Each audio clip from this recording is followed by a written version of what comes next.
Okay. And yeah, Victor and James, you both find like two like this is all like fresh snow. You find two sets of footsteps going this way, but only one coming back Hmm.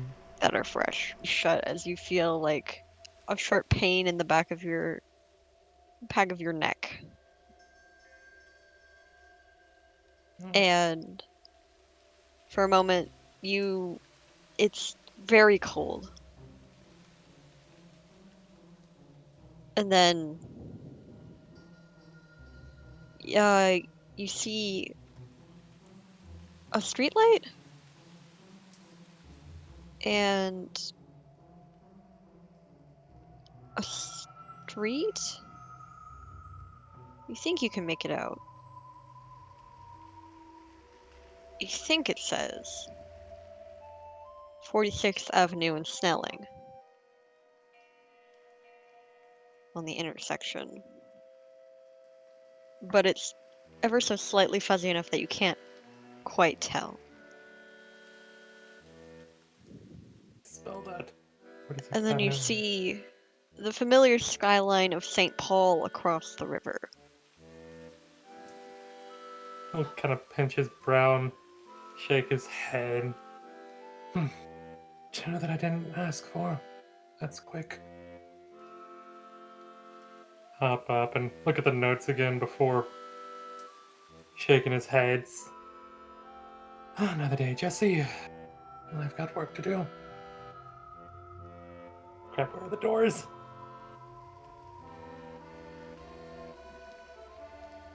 Doors at the top of the room. He'll Yeah.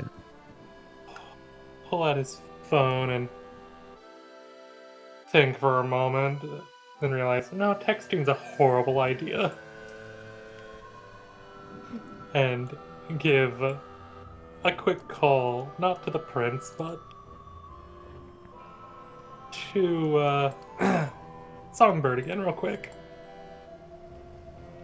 Yeah, it's early in the night. She picks it up. She's like, up, hi, what's Yes, up? Songbird, I believe I might know where the lost lamb will be, possibly. Okay, paper, check. Hit me with your cryptic bullshit. Actually, I think I might go out myself. Could you send someone to come with? Where is it? I'll Uh, probably send a message to the bear in there. let's see, it sounds like very pained, like he's trying his best not to be cryptic. It's just 14 6th Avenue and Snelling. You can see the sky looks beautiful overlooking the hospital. 46 Snelling, that's Longfellow District. I'll call up the Orchid. Very good. Let's see if I can't get there quick as well. Alright. Uh, just want to meet her at the intersection? Yeah, that'll work. She'll Oh, hang up. and Before she hangs up. have a good evening. Be careful tonight. Well, if people are just turning randos, I'll try. Yes. Good night, Songbird. Just as he Henry. comes out and finishes the call, he hangs up and good evening, Henry. Hey, boss, what's up? Going out for the night. There are no appointments for tonight or anyone that should be coming down here, so just keep it locked up until I get back, alright? Oh, well, if I kept it locked up, you wouldn't be able to come back inside. Ah, you kidder, Henry. Don't worry, boss, I got you covered. Very good. Oh, by the way, I got you a small gift. Where is it? Victor pats himself down and pulls out a small little, one of those small, like, brownish clear pill bottles. Oh, for me? Hands it over to Henrith. He just smells and yes, it's a little bit of a. I've heard that this is good for medicinal use if you have any soreness. If I remember, you were saying your shoulders were hurting recently. Well, I'll be damned. All right. Thanks, boss. I'll definitely put this to good use. Spoilers. It is a strain of marijuana that he heard is good for that stuff. He, like, opens the cap. He opens the cap, takes a sniff. Whoo! Oh, that's that good kush.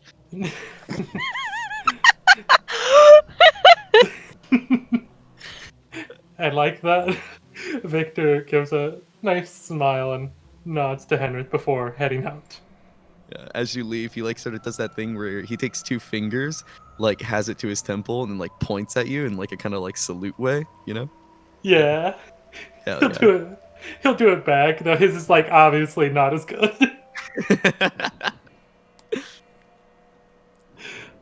You are on the phone with, you know where's Requiem. She's one of the other barons in Minneapolis, and she's giving you a call because she's one of the prince's, like, close contacts, essentially. Not a secretary, but kind of a secretary. And she's just like, yeah, it's your district, fucking Seer guy should be there soon. If you called anyone else to come with, they should be there. He just said 46th and Snelling. All right. Any particulars that I need to look out for? Do I know Victor at this point? I'm sure I know Victor at this point. You've heard, yeah, you at least have heard stories of Victor. If not, you've seen him for personal visions. Okay, I got it. Like, what do you look like? Is he a looker? You can tell me.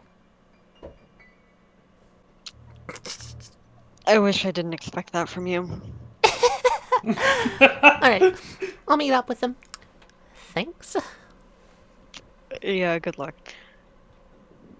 And if you want to have brought James along, Yeah, for, I definitely for invite legal James. purposes. Sure, I don't actually know what I'm getting into right here.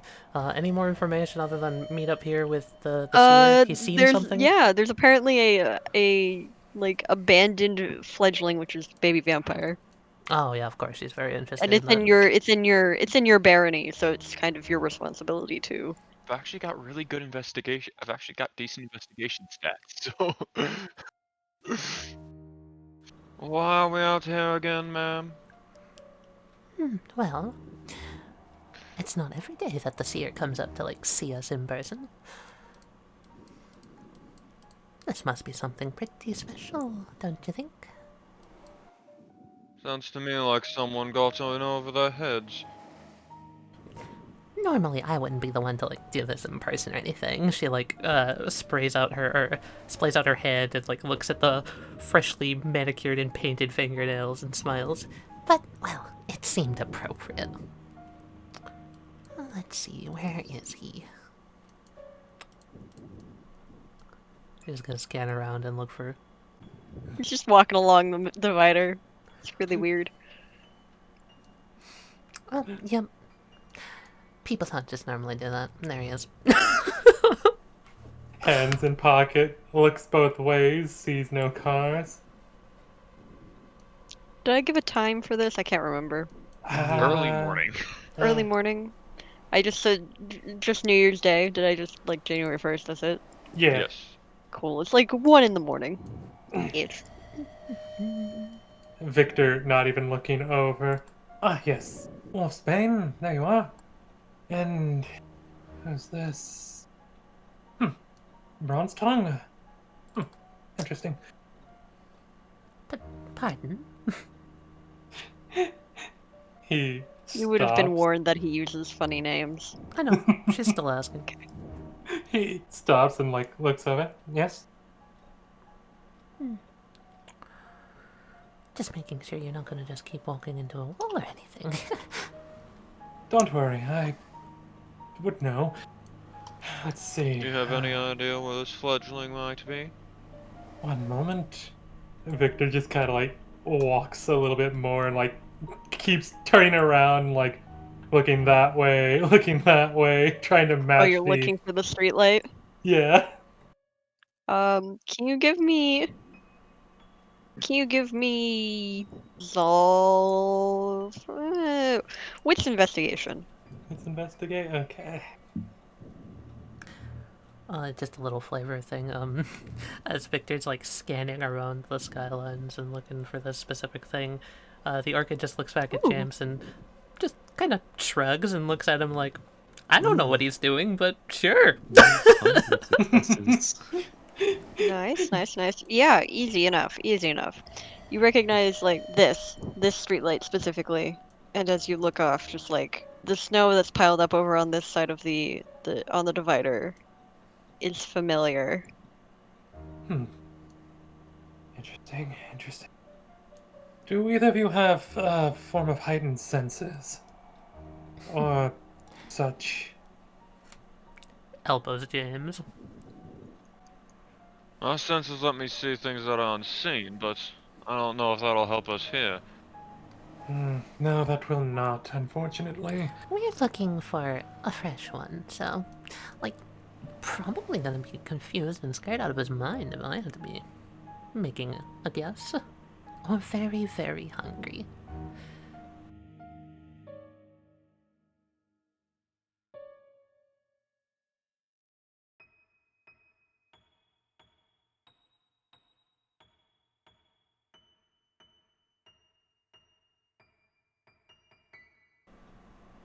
Yes, that is obvious. Yes, This is the right area, this is the right landscape, the right guy. Alright, let's see. Look for blood. And like after saying that, Victor gets on his hands and knees and is like brushing snow, trying to find the blood on the ground anywhere. Orchid's just gonna sit up over here, and while she watches James and Victor collaborate and assumes James will do the whole thing of having heightened senses, she'll just softly smile, pretend to get on or get onto a phone call and talk loudly to someone while using her own heightened senses to smell for blood. You have heightened senses? Yes, I do. You can still make me a wits awareness roll, just if you're like looking. Can I do an I'm hoping investigation? Wits investigation? It'd probably be intelligence investigation. Okay, I'll do that. I'll do the wits awareness. With awareness, and Tally's doing heightened senses. Yep, I'm smelling for specifically blood. Wits plus resolve then. Wits resolve, okay. Awareness. Orchid. You smell the blood far before like Victor gets very far and his crawling around. You smell it coming from down the alley, obviously. Footprints. And if you'd like, James, do you have a specialty in craft or awareness? I have a point in awareness. I don't have. You have a I don't point in think I have a awareness? specialty in either. Okay. That's fine. You notice that the footprints coming back are they're obviously the same as one of the ones going in, but the shoe is particularly familiar. It's an obviously like a more expensive like dress shoe. Huh. 2 sets went in, 1 cent went out. Our dead bodies. A new fledgling was made in this alley. I'll talk. And I'm- We're out on business. I'll talk to you later, Jeremy. Alright, bye. Hangs up. Okay, I'm gonna have you guys pause, Yee. and I'm gonna let Mendeles do a thing because he does wake up before you guys come down the alley. Okay, can I say one thing to finish that small little scene that I had been planning? Yes, of course. Okay, the Orchid is just gonna smile, put her phone back into her pockets, and continue to follow these two, pretending like she didn't smell it in the slightest. Okay. Easy enough. Just simply watching them and observing what they do. And unlike everyone else, I don't actually have a cell phone. I use the old rotary. I love you. That's great. Fucking. Do you want? Otherwise, I would definitely be using my flip phone to take a picture of the fucking snow tracks. You know what's beautiful about that? Victor doesn't have a flip phone. He has a BlackBerry. It is 2004. That is very fair. Also, Tally, while you're walking, if you do want to, because James can't snap a picture, if you want to snap a picture of the tracks Yeah, she totally, while they're not she, looking. she definitely noticed them looking at the tracks, but made no, like, clear inclination that she did. She just looked like she wasn't paying attention, but as she walks by, she'll snap a picture. Cool. I just want to make sure you guys have any on all Yeah. clues that I'm giving you. Yeah. Snapping down to Mendeles, like 10 minutes before they arrive at the alleyway. Mendeles, you wake up with the worst case of whiplash you have ever had. Oh, fuck me, man. Shit. Oh, what the fuck? Oh, my neck. And he like starts to like sit up. He's like grabbing the back of his neck. And as he's grabbing the back of his neck and feeling, I assume he feels like two little thingies. And your hand comes back damp. He feels and he feels his wet hand. He looks, oh, what the fuck? He like fucking like takes off his jacket, like starts feeling, but oh, fucking shit. That bastard really fucking bit me. What the hell? Your phone's missing. Oh, bitch, I was gonna do the bitch! I was gonna do things! God, damn it, where the hell? And he doesn't like have a watch or anything. I mean, it's very clearly like nighttime. Yeah. So. Oh shit! Hopefully it was. Fuck, Alejandro! Oh shit! He starts like getting up, and he is gonna start making his way towards the apartment building. Oh fuck! Shit! He's gonna You kill are me. very woozy, very lightheaded. Oh fuck yeah! He's like, oh. But like as he's like stumbling a bit, he like kind of falls on his knees at one point. Ah, fuck. Ah, what the hell? You're there. Something gnaws at the back of your head. A voice, almost. A want. A need. You're hungry. Shit, I haven't eaten since fucking lunch. God, why do I want a fucking steak so badly right now? Yes! Jesus. What type of steak, Mendeles? God, I don't even like rare, but I really, really want. And he's like kind of looking at the blood on his fingers, and he's like, really rare steak. He like sort of shakes his head a bit, sort of like fucking, moves the hair out of his face, fucking, and tries to pull himself back up. He's having such a difficult time. At this point, it's basically him just like trying to crawl at this point over to the apartment complex in the snow. Ale, shit. He like gets nauseous and is like almost about to vomit as he like fucking oh fuck. Fuck. Okay. Okay. Oh, come on, Mel. Come on. Okay. And he fucking is gonna use all the fucking strength he has in him right now to just get on his two fucking legs and try to make it to this wall so he can at least lean on it. It takes a little bit. Oh yeah, And it's Time taken, doesn't feel real. Yeah, I'm guessing it takes him a solid like 6 minutes, maybe, like just to Oh, get yeah. there. Look, come on, come on, you son of a bitch! Fuck!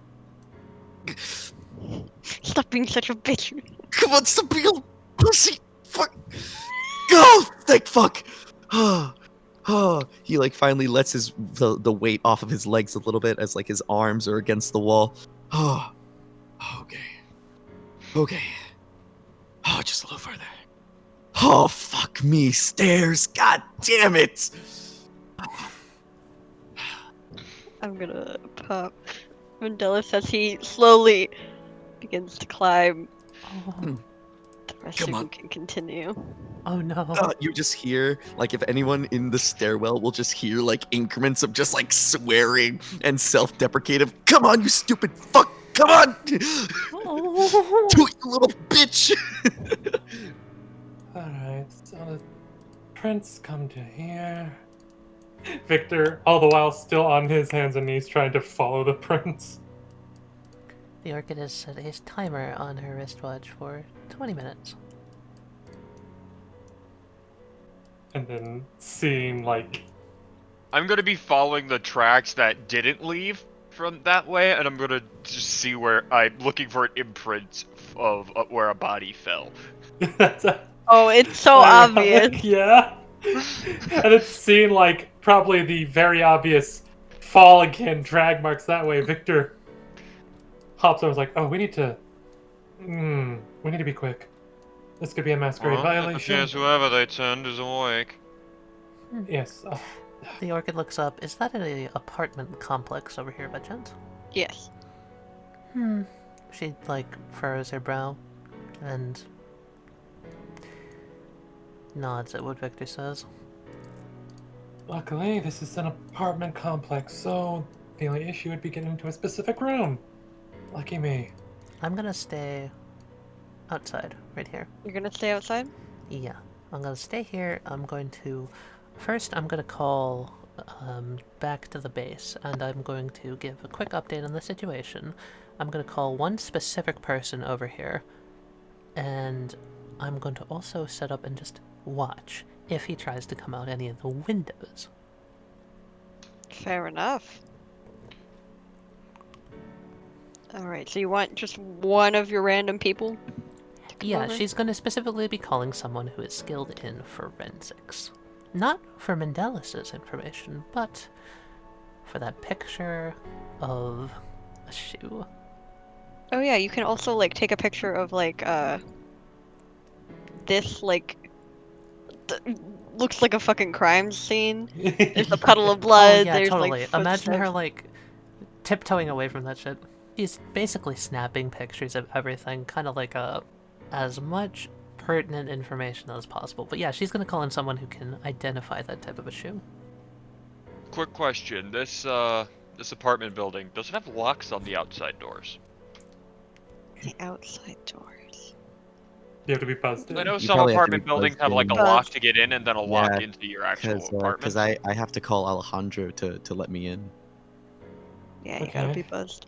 Yeah. So, But usually, I mean, if you just kind of press Alt. yeah, that's what Victor was about to do. Victor was about to draw his, like, thumb across the whole left side, probably missing Alejandro's. Someone always is waiting for someone. Someone is Yeah, it's always easy enough. expecting- Someone's just like, yeah, sure, and lets you in. Amazing. Victor smiles and, like, as the intercom goes quiet again, he just looks like, someone is always expecting someone. Stay safe, you two. Like, wouldn't want any of you losing your heads. Don't worry, this one, you only have to ask if you're going into the apartment itself. Not what I was referring to, but she gives you a wink. Victor will head on in. With James. Alright, give me just a second. We're going to Mendeles' apartment because Let's do it. I'm assuming you live on like the second or third floor, and it would take Mendeles a while, but enough It's that taken me actually 100 years. Jesus actually Christ. 100 years. Meanwhile, Victor is like going as fast as he can. Oh yeah, and it's not hard to follow the damp, bloody footsteps. Can I also make a note of something to uh, fucking Mikey? Victor, his footfalls are quiet. Like, you can't even hear him. Mendeles, you are stumbling, and you hear a set of footsteps behind you. Oh, son of a bitch. Holly, I'm coming. Holly, I'm coming. Fuck. There's no way I'm this out of shape.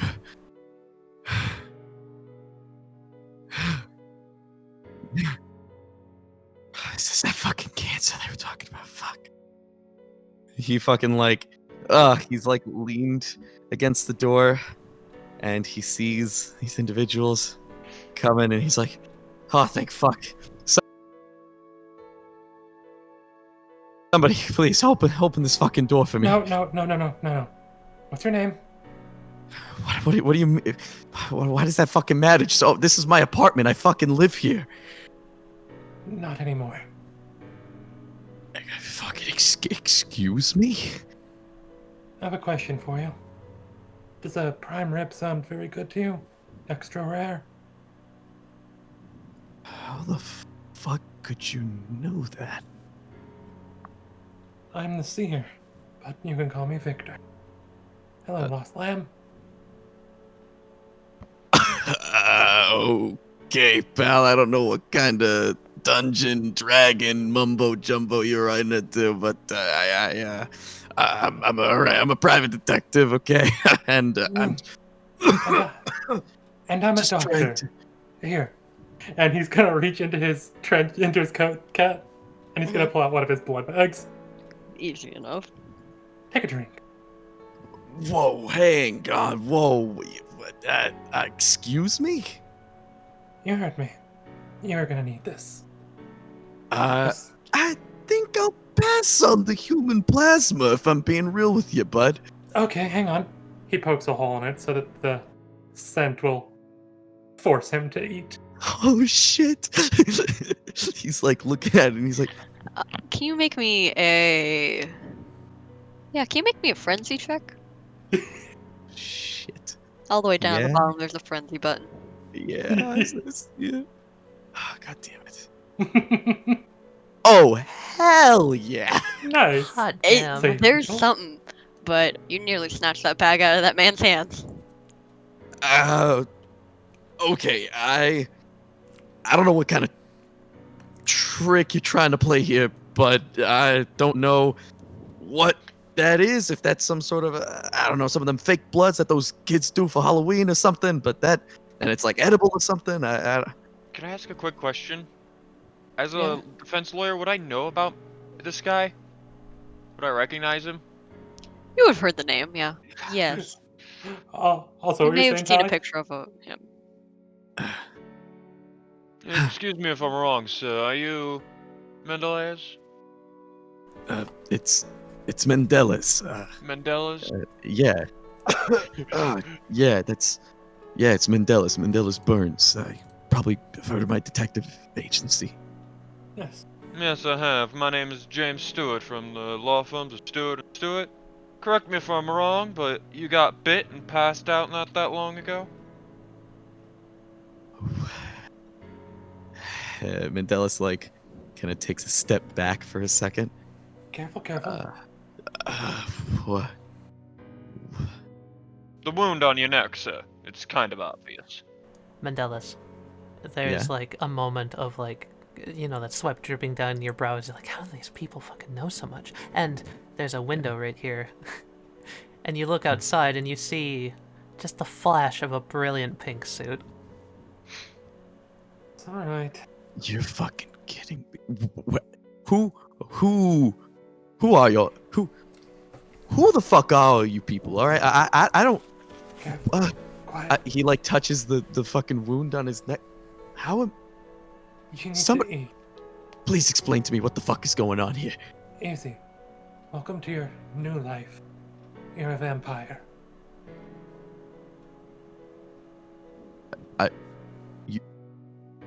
I'm sorry, you want to run that by me one more fucking time? Open your mouth and extend your fangs and touch them with your finger. All right, the last time a guy told me to open my mouth, all right, they ended up getting clocked in the jaw. So, what, extend my fang? I don't have fucking how do I? What? It's like a muscle. Without saying a word, James opens his mouth and extends his fangs. Go, motherfucker! What the fuck? That's not normal. Oh, that's not normal. Careful, Oh, careful. shit. Oh, fuck. Oh. Besides the blood that they gave you, it's clear to see that there's someone inside in that apartment that you usually live with. The reason we're trying to keep you from going in there right now is because newly turned vampires are often hungry and ravenous. We don't want you accidentally murdering your friend. Which is why I'm trying to give you this. Holds up the blood bag again. Normally, it'd be whoever's turned you into a vampire's responsibility to teach you all this shit, but they ran off like a scumbag.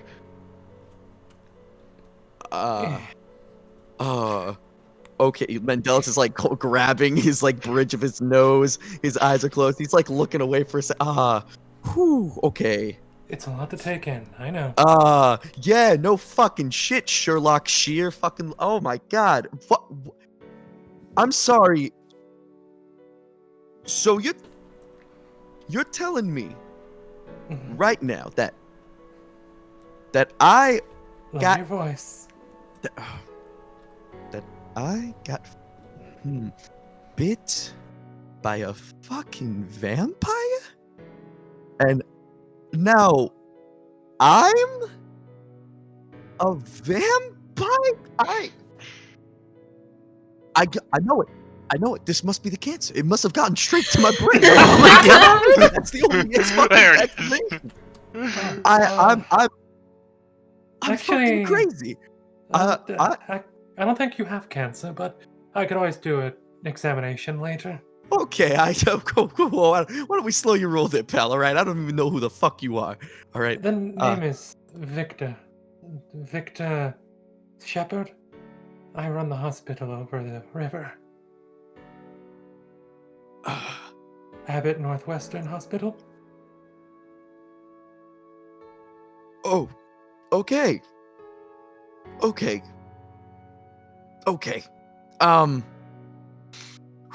Mendeles like kind of at this point is like his back is against the wall, and he like kind of like grabs his head with both hands like on either side of his temple. Okay, so now I have to. How am I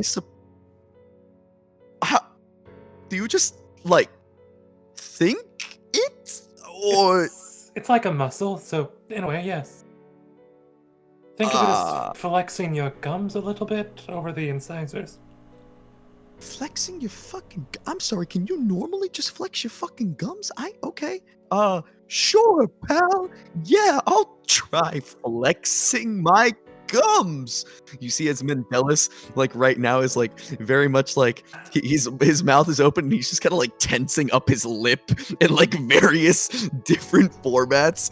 Oh, another easy way to do it is this, and he holds the bag like underneath his mouth so that like the fangs will automatically just want to activate. Chink. And I imagine in that moment, like Oh, the yeah. fucking just fucking. And at that point, Mendeles is like, okay, oh right, fuck. Yes. Now then, we can walk and talk, but being loud out here is not a good idea. Wait, no. What do you mean walk and talk? My fucking boyfriend's in there. My lover's in there. I gotta go. I gotta go No, in no. there. He's gonna put a firm but gentle, like a hand on his shoulder, and Victor's face has this look of, I've been there. He's kind of broken himself in this sense. Like he's been through something similar. You can't go in there. Hey, James. Not anymore. You have heightened hearing, right? You hear a door open inside that building. All right, listen here, buddy. Look, I I'm going might to be- use presence. Aw. We need Aw. to move now. All right, look, I could be a fucking vampire. You could call me a fucking witch. You could fucking slap a hat on me and fucking call me fucking Merlin, the goddamn fucking wizard. All right, nothing is gonna stop me from going and telling my fucking boyfriend, Happy goddamn New Year. Dev, roll composure. I roll composure. Composure intelligence. Composure, intelligence. So I just And- rolled both of them. Oh, Oh, Oh, okay. You try. Mendeles is just too heated in the moment. Sorry, you said I couldn't see Alejandro. That's where you went wrong, pal. All right. Trust me. speaking of Alejandro, James, you hear a jingle jingle and the soft mutter of a. I must be imagining something. come All on. right. Nothing's gonna stop me from telling my fucking lover Happy goddamn New Year. All right. I'm already fucking late. No. You're telling me I'm a goddamn fucking creature right out of a fucking movie. I'm right? shoving him out the window. Oh shit! I was about to pull out my taser. The Oh, Orchid is at the bottom with like one of those like fire escape pads. Of like Can she I- expected this shit to happen. Can I, as he fucking is going to push me out the window, can I, in that moment, grab my necklace, rip it off, and fucking toss it into the hallway? Oh, easy. Hell yeah. I throw it and it lands like over here, basically, on that wall. And I guess fucking Mendeles falls out the window. Yeah, and Victor's gonna go around this corner. As you fucking push him, like, oh shit, fuck! I guess we're going, because we're also going out the window. It's the only escape fast enough. Not me. The moment you jump out, the window, and I'm around the corner, it's just like, I'll be down in a moment. He crouches down, and I'ma go invisible. Is that a rouse check? It's a wows check. I'm good. You're fine. Look at that. Alejandro, you open the door. Chink, the door unlocks. Alejandro comes out like clutching his head, eyes clearly stained with tears, and he looks around left and right. There's no way that could be alright, Mel. Wishful thinking, Ali. Wishful thinking does not get you anywhere. What was that, Kat? You notice on the floor there's a familiar object. He pauses for a moment, eyes starting to widen, focuses in, takes a step, then another, then a quicker one, and bends down and picks it up, looks at it. Where did they Takes a say little that bit of- shooting was? Over across the river. St. Paul side. Let's say, fucking on the block of 3rd Street and on the way to Cleveland Avenue. Sure, it doesn't matter. It's just not here is Yeah. the point. Not here. Yeah, he picks it up, he grabs it, he looks kind of around, wild-eyed, like... Hello, is there someone here? Damn it, Mel. He picks up the little shard of glass and clasps his one hand over it and lowers his head and steps back in, thinking, and more tears roll down his face. Is there like a little envelope slot on the door? I mean, there's a crack under the door at least. Okay. Victor wrote a note and is going to slide it underneath the door before walking out Oh, you're not down gonna the jump out the normal way. window? Not gonna jump out the window. That's not his forte. Does he hear the little flip open, like, as he walks back in? Little snip. He'd probably hear the little, as if something slid on carpet, and then footsteps as Victor lets his presence be known as he walks away quickly. He starts for a moment. He looks back at the, like, thing that landed on the ground, quickly opens the door and looks out, looking for someone. Anyone. He's already gone. Kind of adrenaline pumping, wild eyes looking at the glass piece, looks down at the thing that was slipped under the door. What is it? It's a small note that reads as follows. Never give up hope, but never look too hard. A heart may hurt, but one day the missing piece may return. Never give up hope. We shall be in touch. Alejandro takes the note in his hand and steps back into the apartment, and it's funny.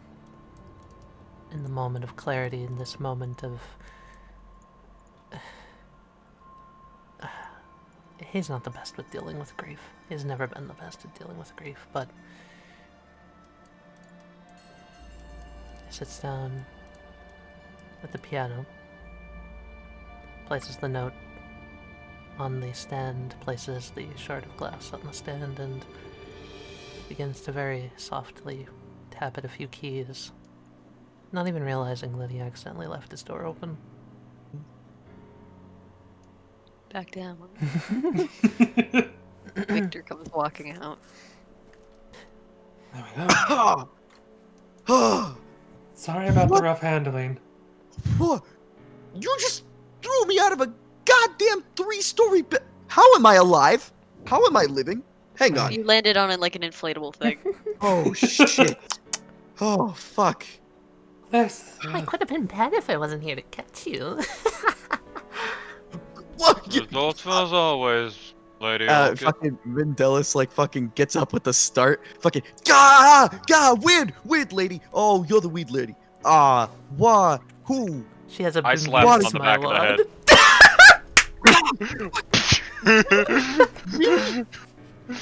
head. Behave yourself. I told you to call. You should have called sooner. Telling me to fucking behave myself, guy? What? Careful, careful. You still need to feed, young man. Okay. Come on. This And may be either the worst or best practical fucking prank that's ever been played on me in my goddamn life.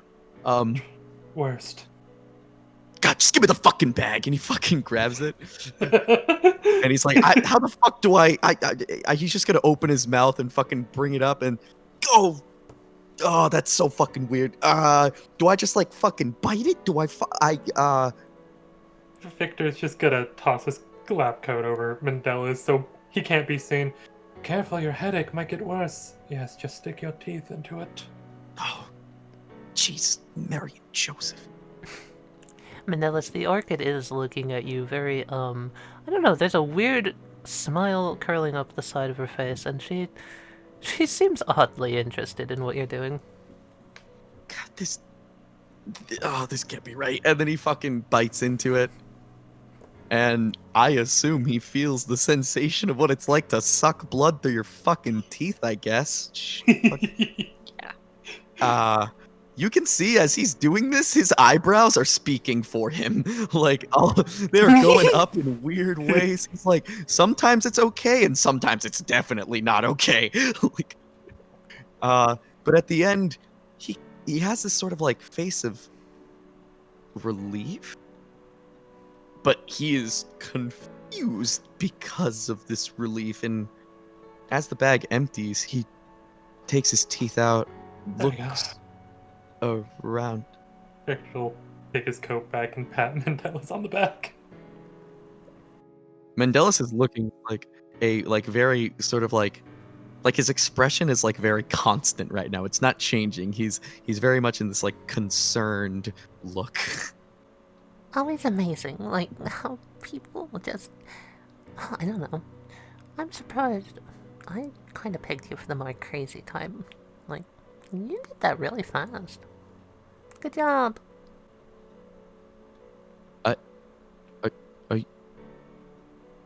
Okay.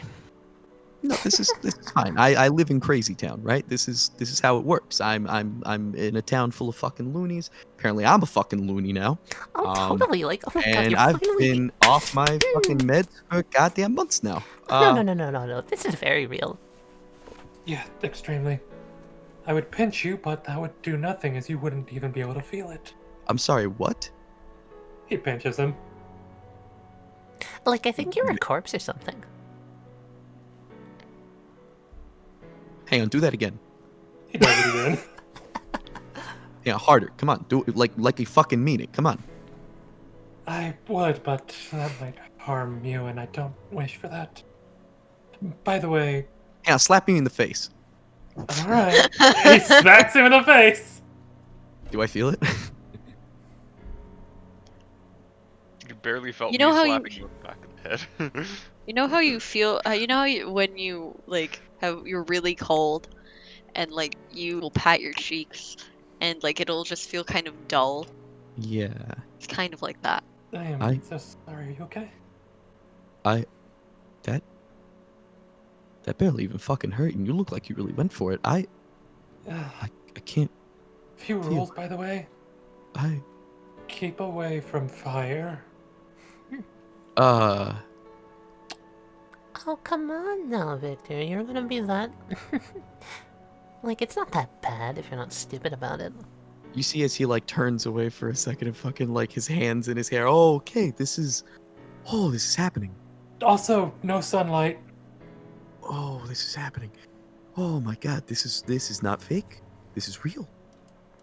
I'm just gonna be talking with this person about the what their investigation they're doing with the crime He scene. turns back. Okay, wait. Okay. So wait, I'm a vampire now, right? That of course, right? That's the thing I'm getting. Okay. And all of you are vampires too. That's just like a thing. Yes, but I believe we are all different clans. Wait, there's clans? Are we not just all just vampires? Is that not just how that works? I'll explain more later if you would like, but essentially, to make this simple for you so we can explain later, or someone else can, there are different clans, and each clan has different specialties. Yours might be different from mine, and different from theirs. Hey, I'm not a part of no fucking clan, all right? I'm just Mendeles, all right? Don't worry. It's just who you are closer to in bloodline strength. It's simpler to call them clans. Okay. Hey, Victor, why don't you, like, not overload the kid already, right? We can save all of that details for later. Give him time to breathe. Yes, I agree.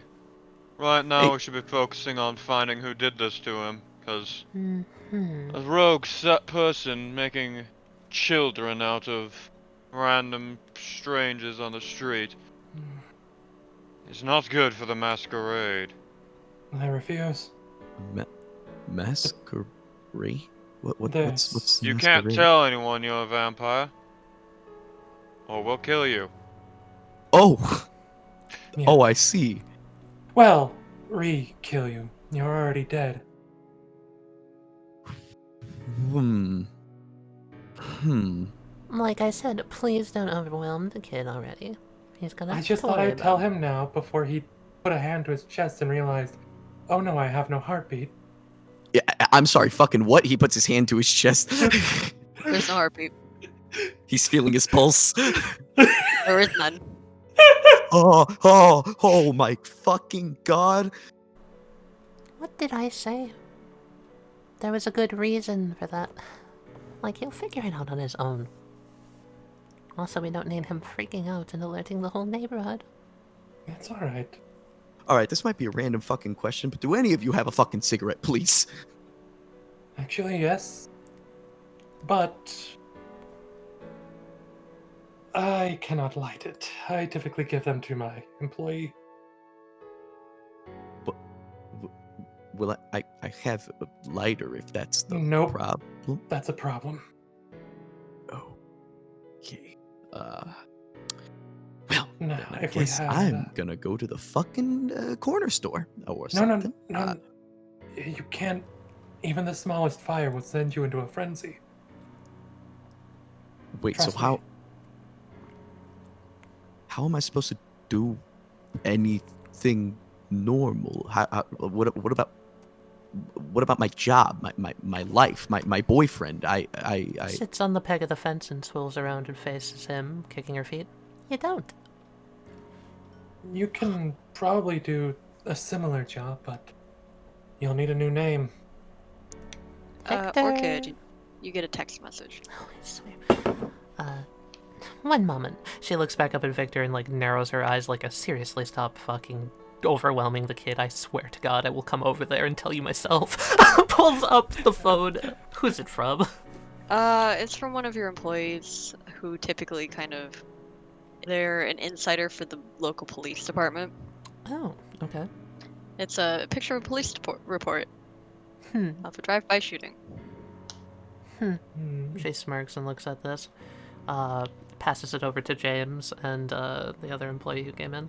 Once you need to find out who filed this from police record, because whoever filed it is likely either works for or is our Seer. Jesus. Would you like to come with me tonight? I can put you up and I'll fill you in on a few things. I mean, do I have a choice? Yes. Because as far as it seems, I'm homeless now. I don't have a job anymore, I guess, because I can't go out in daylight.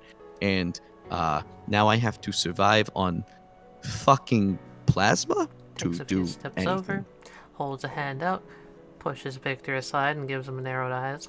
Looks back at Mendeles. Of course you have the choice. It's just a matter of who you want to make friends with and who you don't.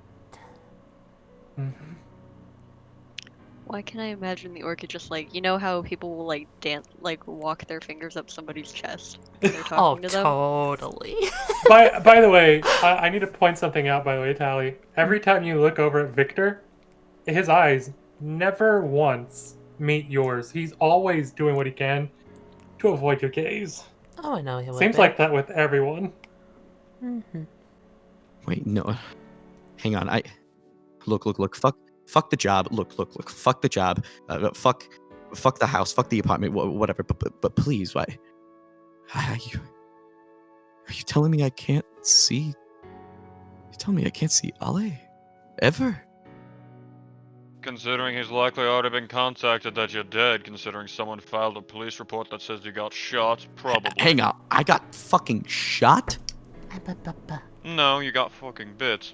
This police report that states you're dead says you got shot. James. Silence when I'm speaking, thank you. Now, Jesus Christ. Mendeles. Like I said. She smiles and puts a finger under his chin. You can either work with us, be friends, or try to figure things out on your own, but like I said, most people don't do very well with that second option. I think I did pretty well. And Dallas is gonna like sort of like tilt his head back a little bit so that your fingers are no longer touching his chin, like he like just the slightest bit. And he's just like,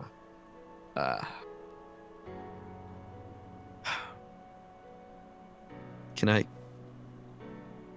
Well, if I can't see him, can I like? Can I at least? I don't know.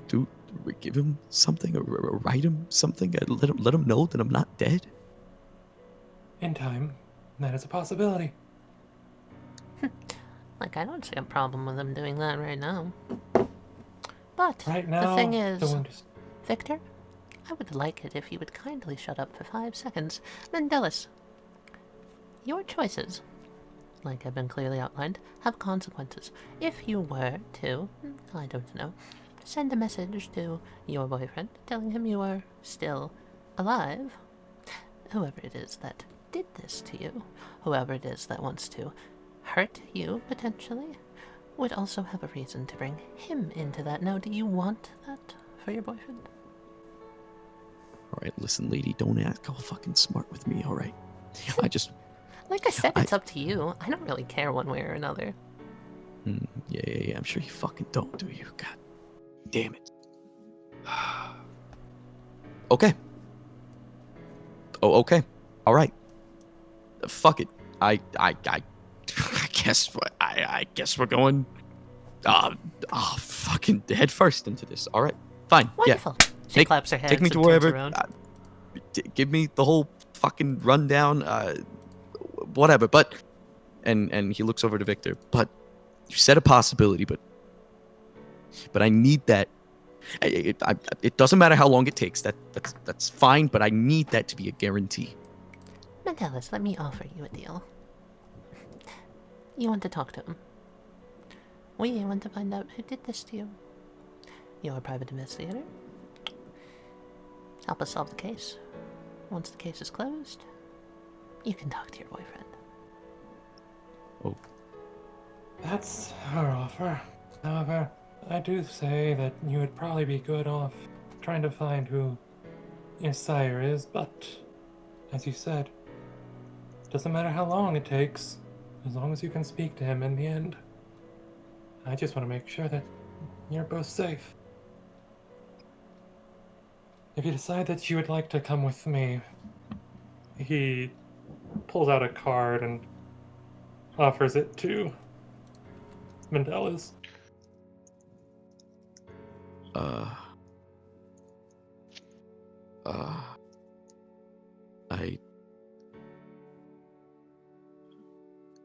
guess. This one is up to you. You said you felt like you had no choice, but you have as many choices as you like. It's just whichever one you deem the best. Think it through.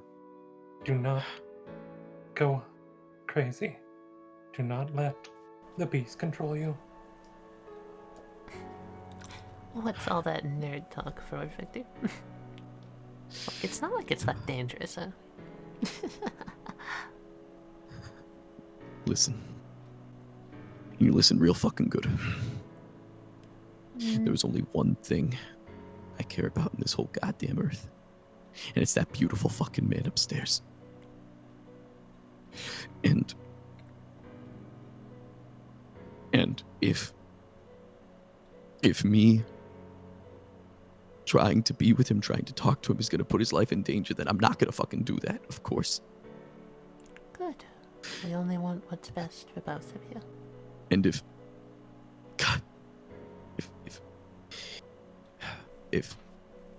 him being safe and okay means that I never have to fucking talk to him again, then fine. But at some point, I want him to know, at least, that I'm not fucking dead. I don't care how. I don't care what he thinks.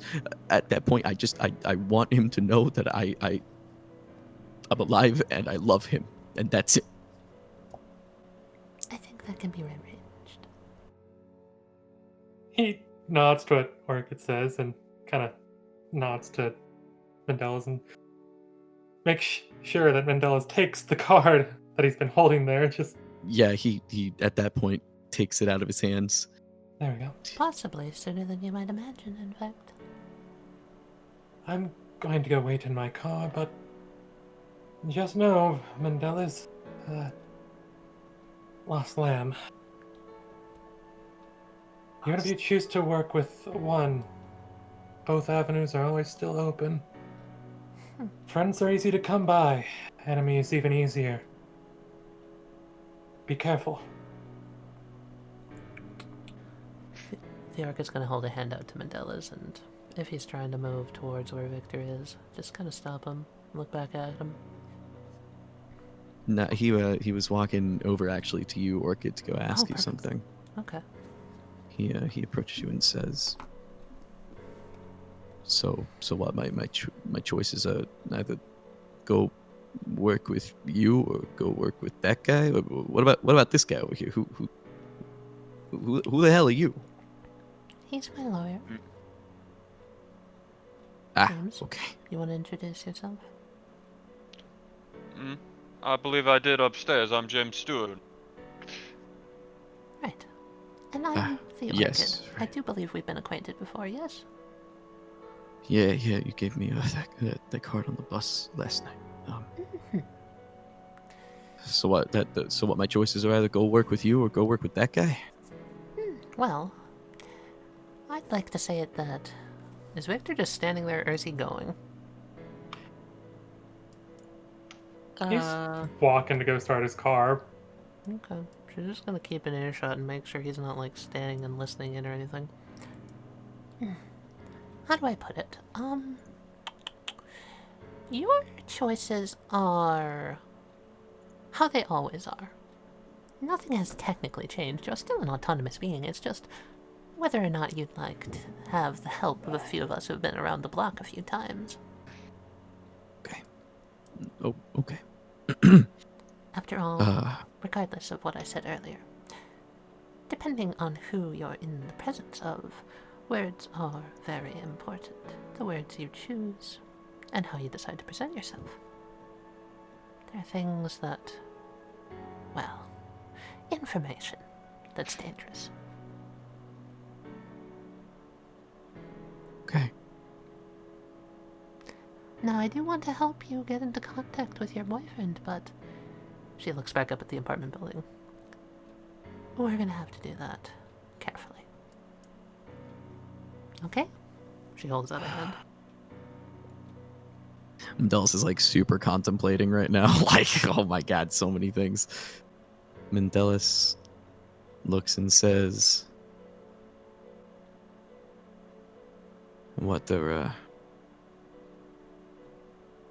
I mean, choices are always choices, right? There ain't no way I can try to, I don't know, work with all of yous. Like, I don't even know what the fuck is going on.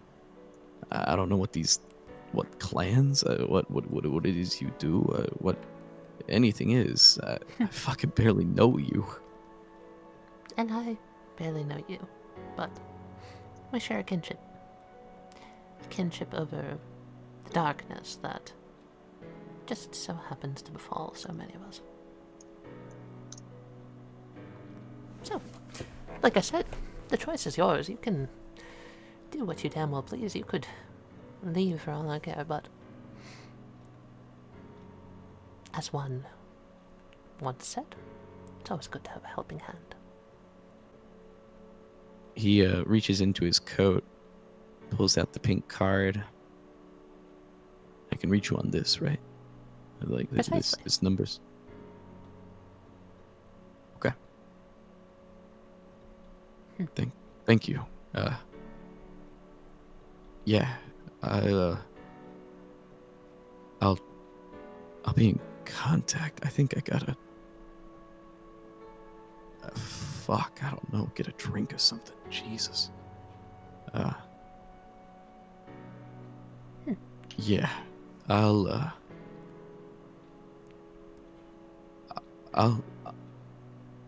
I don't have a phone. Ah, I had one, but now I don't. she looks back at James and the other person, like, in a signal of, like, write that down, that's weird. Is it safe to say we could, like, supply him with one? Is that doable? Oh, easy. Okay, sure. She pulls out like a secondary phone. It's like her pink glittery one. An actual Nokia. Yeah, an actual Nokia, definitely. She pulls out a pink bedazzled Nokia, smiles, and hands it to you. Thank you. I appreciate your generosity. She looks at you as if there's absolutely no problems. Yep, it's a phone. I mean, it's a phone. It Functionality can over make phone. calls. Don't worry about it. Yep. I mean, at least I heard these things are indestructible, so that's pretty good. Okay. We'll see you in the morning. Or hear from you. Yes? Yeah. She looks at you, and then in a moment of, I don't know, something drops, something falls around her. She looks you in the eyes. Stay safe. Alright. Like, have you two managed to gather everything you needed? The rando nods. You notice like 30 pages of this notebook they were using. It's like one of those small like hand notebooks, but it's definitely they wrote a lot. She whispers over to James. If he survives the night, like, maybe we'll get a meeting in the morning. If he doesn't do stupid things and burn up. About a 50-50 chance. He seems like he's got a head on his shoulders. At that point, he is going to call the number on Victor's card with this pink Nokia phone. And yeah, so he calls up Victor.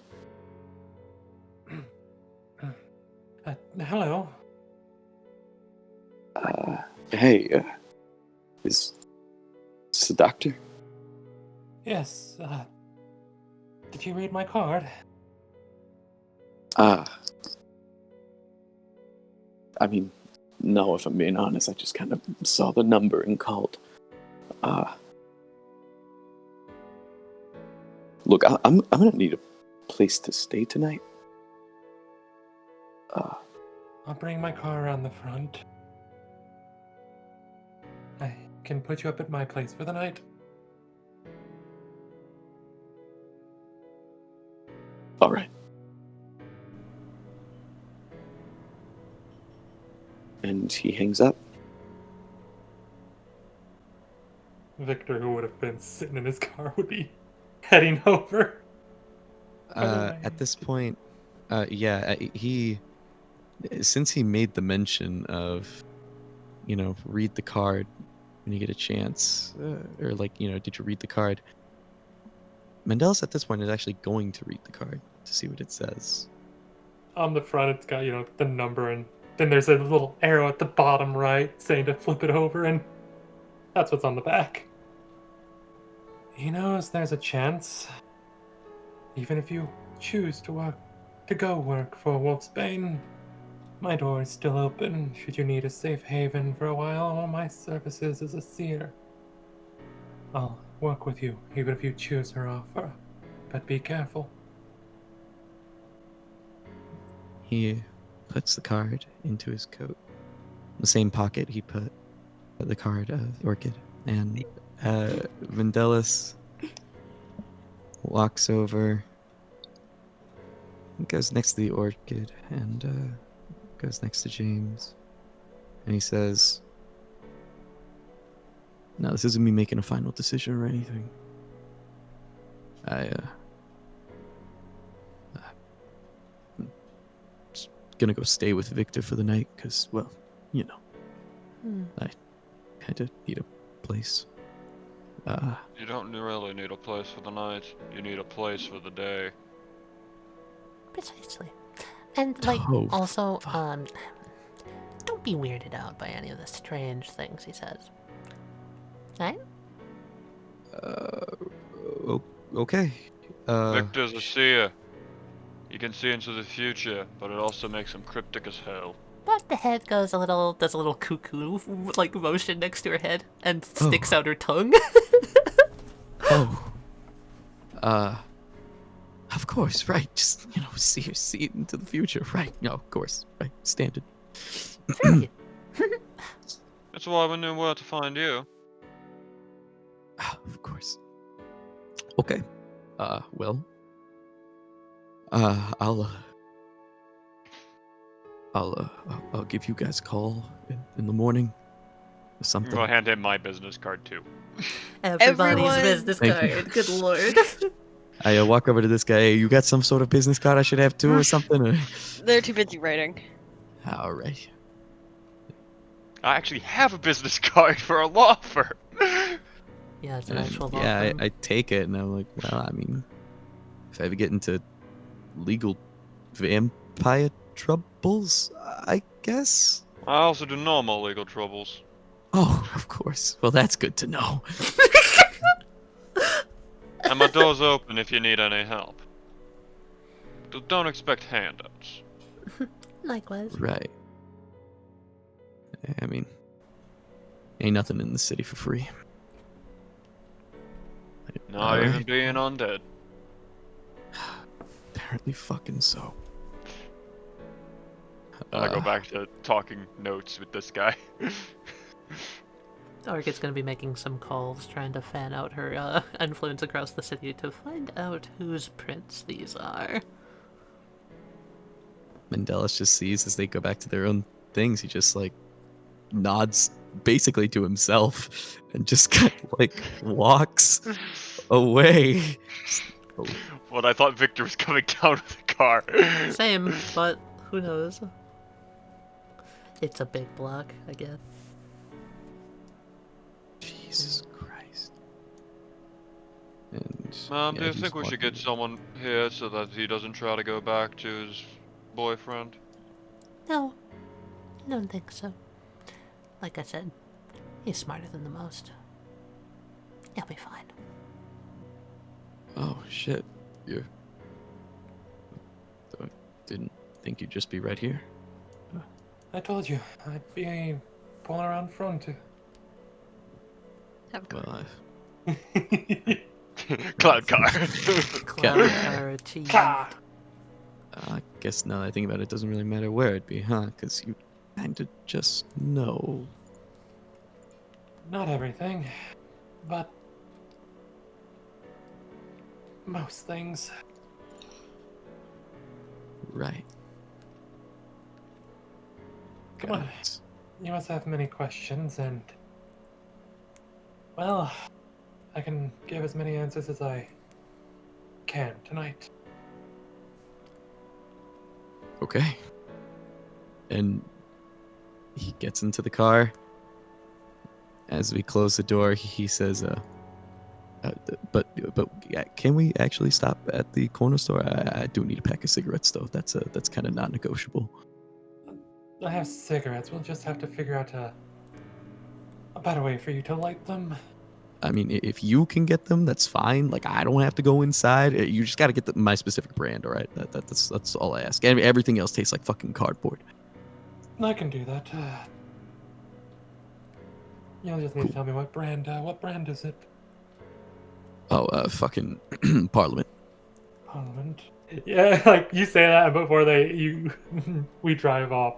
Victor had pulled out a small little notebook and scribbling a new note before closing it, putting it back into his coat. Nice. Alright. Let us go get you your cigarettes and I will, I guess show you my place. Yeah, sounds good.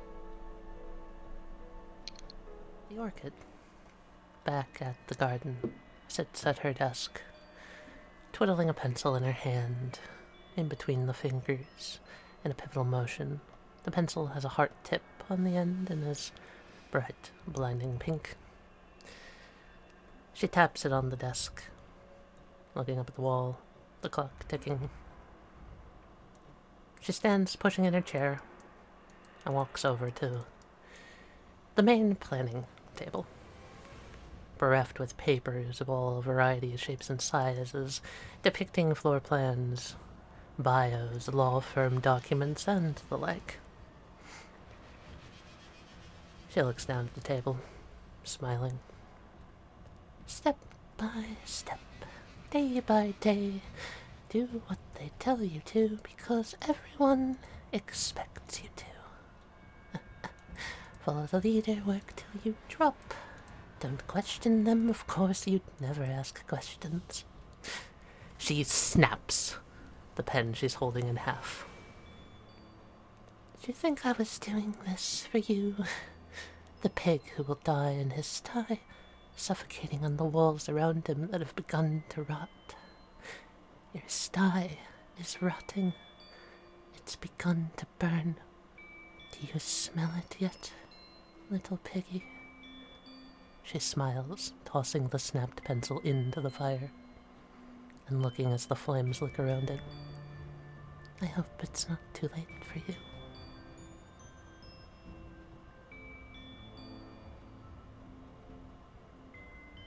Mendeles and Victor, do we want to just go straight back to the hospital? Totally would have picked up those things on the way. Hospital sounds good. Oh, fuck yeah, it's the Oh, boy. it's him! Same night, still here. This place.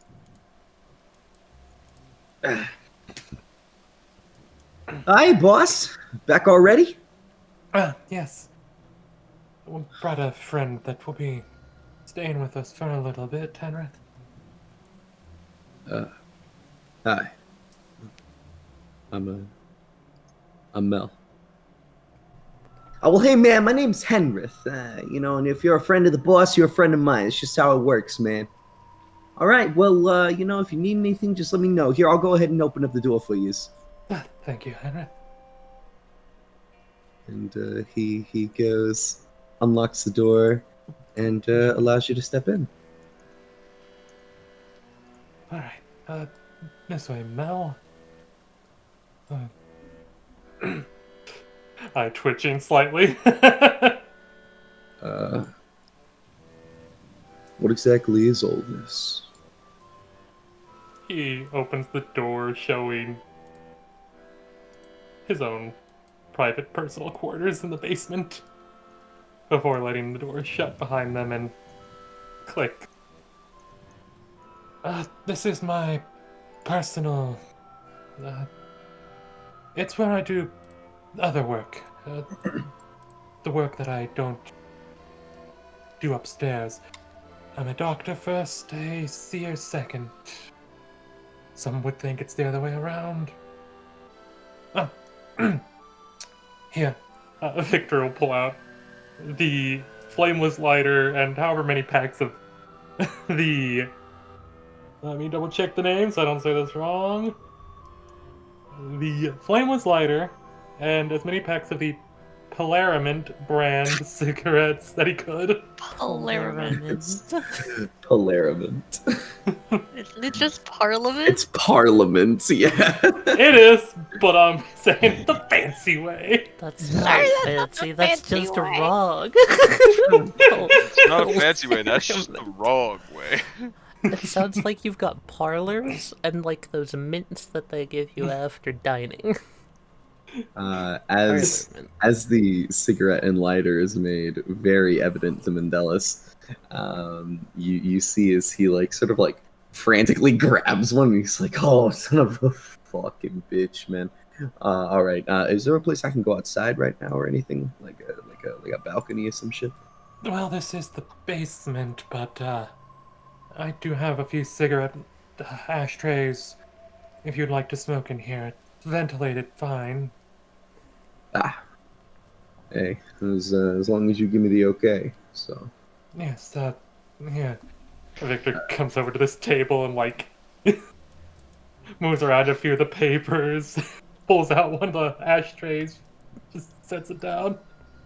There you go. Here, I figured, since a new... I figure in your case you might need this. If you have any questions, always feel free to ask, but... On the table, a very roughly made pamphlet has been made. And on the front, it's called Traditions of the Masquerade and You. Oh my God. Fucking god. It's literally, if you go into our handouts, it's the Traditions of the Masquerade. All in a nice little pamphlet for Mendeles. Is this a goddamn How to Be a Vampire 101? Kind of. It's sort of, telling you the most important traditions of the Masquerade. How things- fucking... Oh, okay. If you have any questions, feel free to ask. I have several fucking questions, but none of them pertain to this. And, go ahead, have a seat. There's one thing that I'll offer to you, and you alone, as you are, well, special. Buddy, I don't know about special, alright? Oh no, you're very special. It's not every day that one of my visions would show me another vampire, let alone one being created. So, think. There has to be one question you'd want answered. Something you would like seen. I'll grant you this without requiring payment for this What? one time. I'll grant you a vision. Can you, son of a bitch. There are some things that even my visions cannot see, or things that I believe would be better found through your own personal means. So really think about what it is you would like to see, or I should say, what you would like to hear, as I will be the one seeing and telling you what I see. I mean, there's only really two things I want to see right now. Well, one of them is, the love of my life, and the other one is,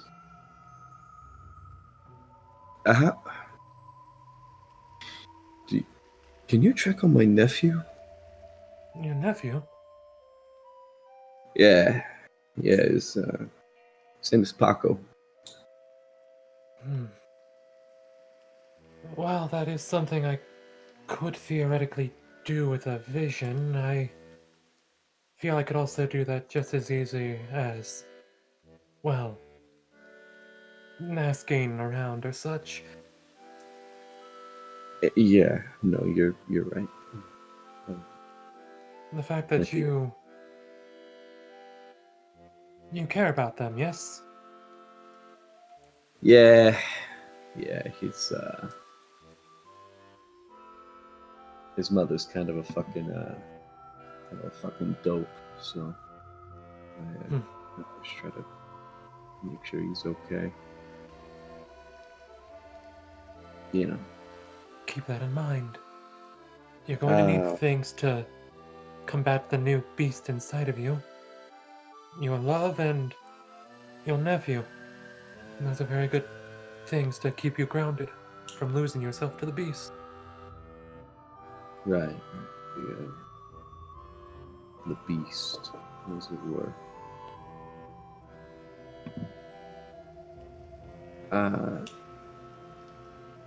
Could you show me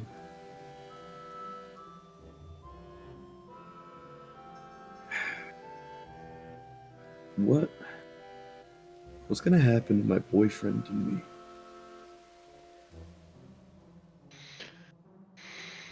What's going to happen to your lover? Yeah. I just want to know if he's gonna be okay.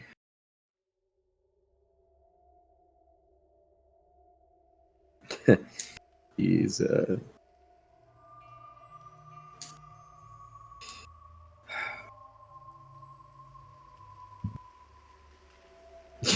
he's big and strong, but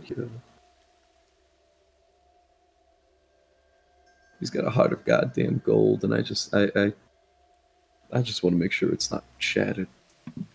you know. Well, I can look to see what his future would be like, yes. If you would like, I will also say that, if you recall, I left him a note, so I can play in between for you two every now and again, as long as it stays safe. Yeah, We can't let him fully know that you're alive. yeah.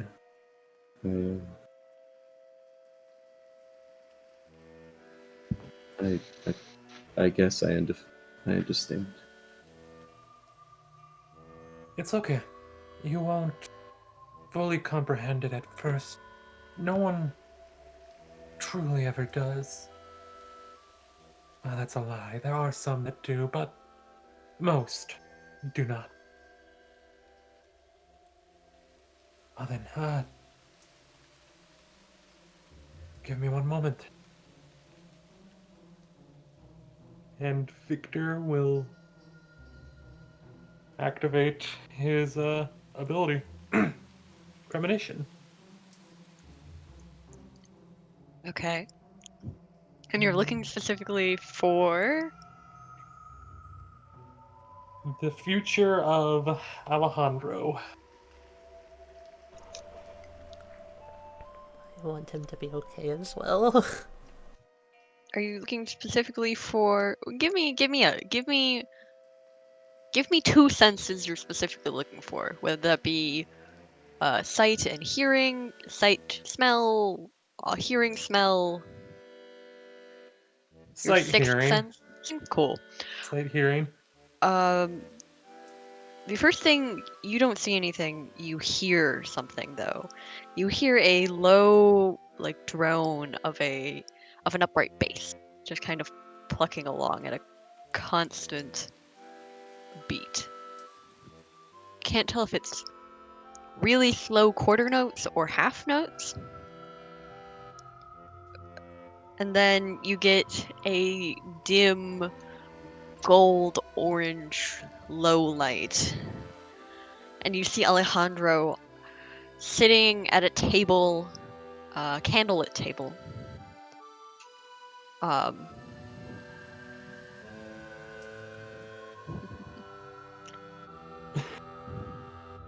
And you see Mendeles sitting across from him. They both, Alejandro seems dazed, while Mendeles seems tense. And you're seeing this from a third person perspective, and you can only see these two. You get the sense that there are other people around very close by. You also then get the distinctive sound of a wood chair falling to the ground on a wood floor. That wood on wood clattering, and it echoes for too long in your brain. That could be the vision, that could be the sound of the room. And suddenly Mendeles is standing, and then it goes black. And then you hear... It's weird. You hear what your intuition tells you of a bouquet of flowers falling to the ground. A splatter of blood,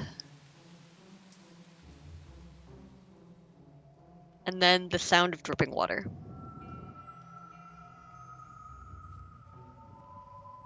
That's all you get. Okay, you said it was Mendeles that stood up? Yes. Did I get to see a good look of what his expression was? Anger. And then Pure, it went, unbridled rage. okay, and then it went black, followed When it's by black. bouquet of flower sound falling to the ground, splatter of blood, followed by the dripping of water. Awesome. Oh god. Alright, how am I gonna fucking...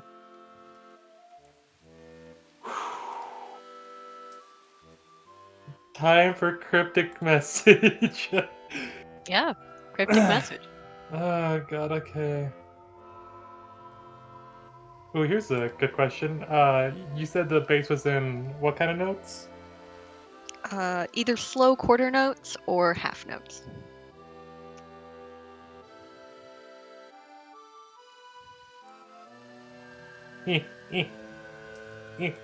I can use that. Is there any other details you're looking for?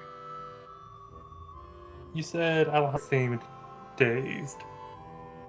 Did that Dazed. look like a familiar daze I've seen when other kindred will use like presence or has been Can you done and the give person's kind of me... like, eh? Yes. So that, he looked like he'd been kissed. Okay. Take it all in. Yep, yep. Okay. Victor's eyes seem to kind of glaze over for a moment as he kind of starts to mutter under his breath. Even just listening sounds like he's talking a bunch of mumbo jumbo, words that make little to no sense in any sort of sentence structure. All the while he's writing in that little book again before his eyes come back, shakes his head, and looks down at his notes. Oh. This is... I'm going to tell you what I saw, but... remember, the future has many paths. What we do in the present can change what happens in this vision. Okay. There's a faint bass on the 76th quarter note. The vision fades in. Dim. Almost putrid to me, at least. Goldish orange. You and your lover sit there. Alejandro seems faint, dazed. Many eyes watching, listening, waiting to see what comes. And the wood falls. You'll be angry. But for what only the rose may tell. Followed by 3 blood drops yet again. And then water. Washing hands of whomever was nearby. The way I see this, there's 2 paths that I can see for this. Maybe more. But it sounds like we need to be very careful how close you get to him for the time being.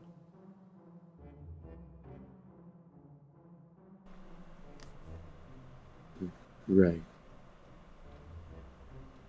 Jesus. Are there any other questions you have?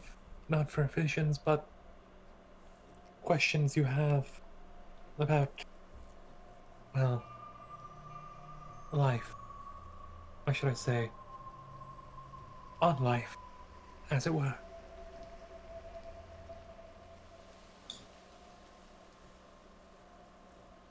Can I still eat food? Is that a thing, or? It would be very unpleasant, and sometimes an hour to a few hours after you ingest it, your body will try to throw it back up.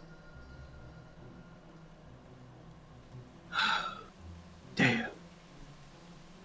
You can drink some fine aged blood wines, though.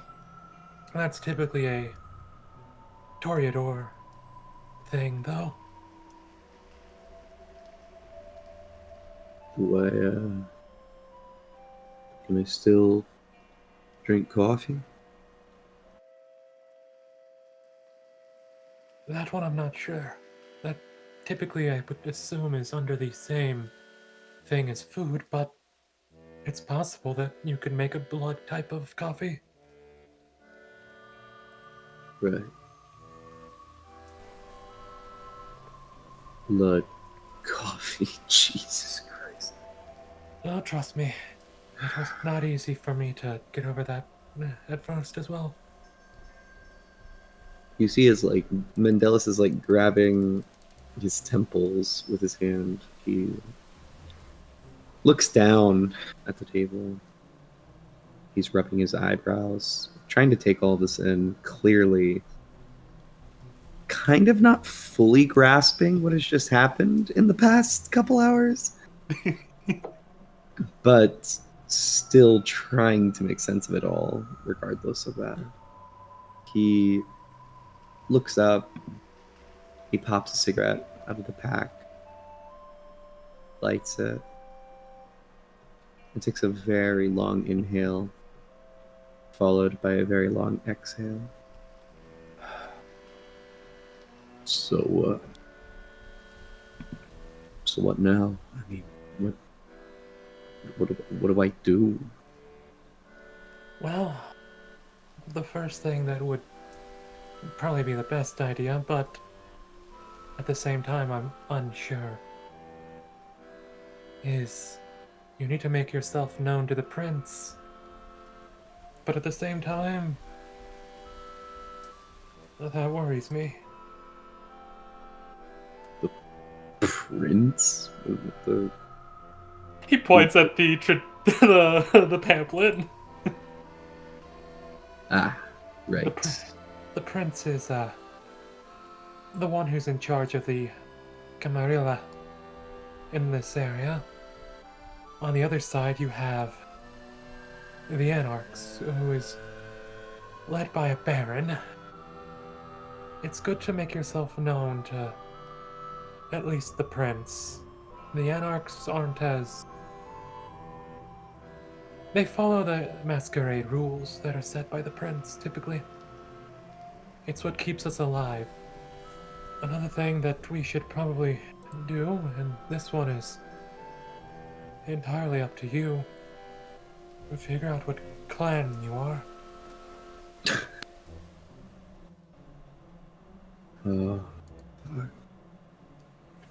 And how exactly does one go about doing that?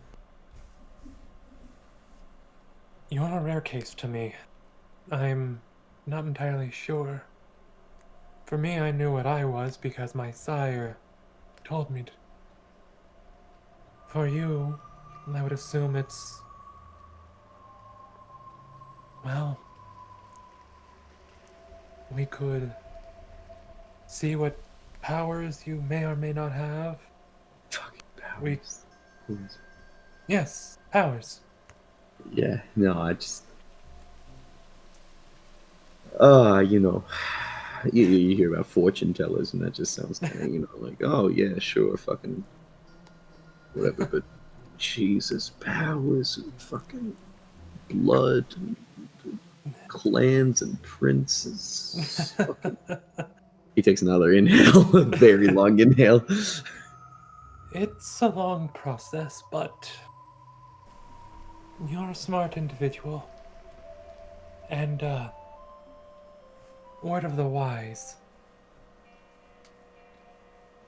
Don't give your trust away as easily as you used to. While it's fine to trust in someone, you need to always know that not everyone is looking out for your best interest. buddy. That's just how the fucking world works. Even more so in this new world. And, never look another vampire in the eyes. The eyes are a gateway to the soul and a gateway to be controlled. So what? I just look at what, your nose? Nose, count how many tiles are on the floor. Count every dust speck that you can see floating through the sky. It doesn't matter. Do not let them grab your eyes. Because if they have the ability to dominate your mind, then it's already too late. Your mind is now theirs. Jesus Christ.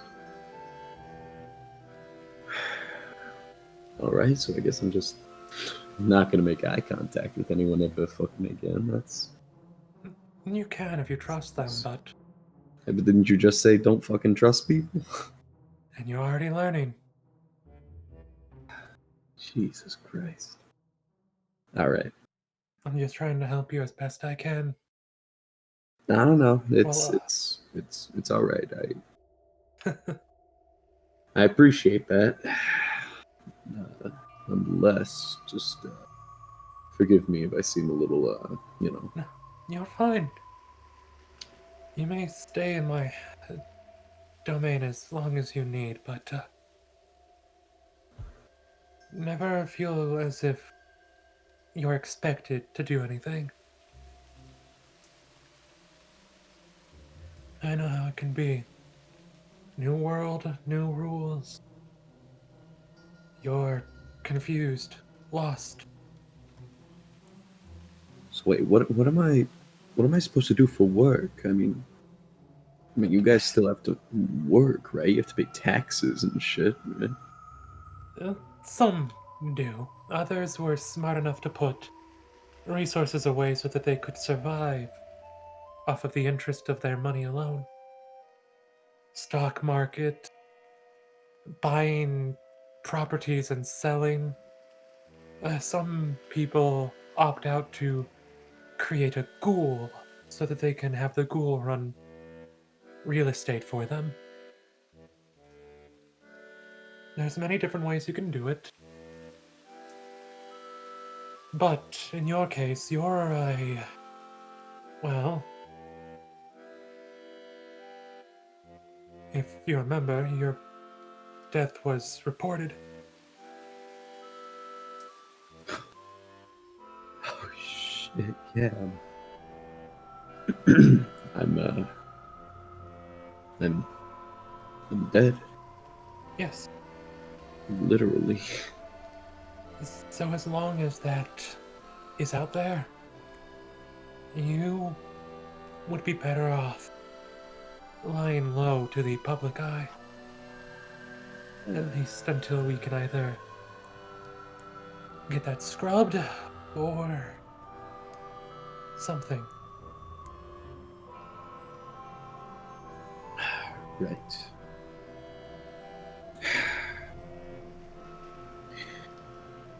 So if I'm understanding this perfectly, I have to, find out about my clan, I gotta figure out my fucking powers or some shit. This involves me finding my what the Saya, fucking the guy who made me this way. We gotta find him, right? I would very much like to see why he did this to you, why he left you alone. And another thing, your generation. That's another thing that we don't know about you. We don't know if you're anywhere from a 15th or maybe even a 6th generation. We don't know. The smaller your generation, the stronger your powers, and you not knowing any of this stuff about you, you're an enigma. Many people will try to gain your favor, manipulate you, or even kidnap you.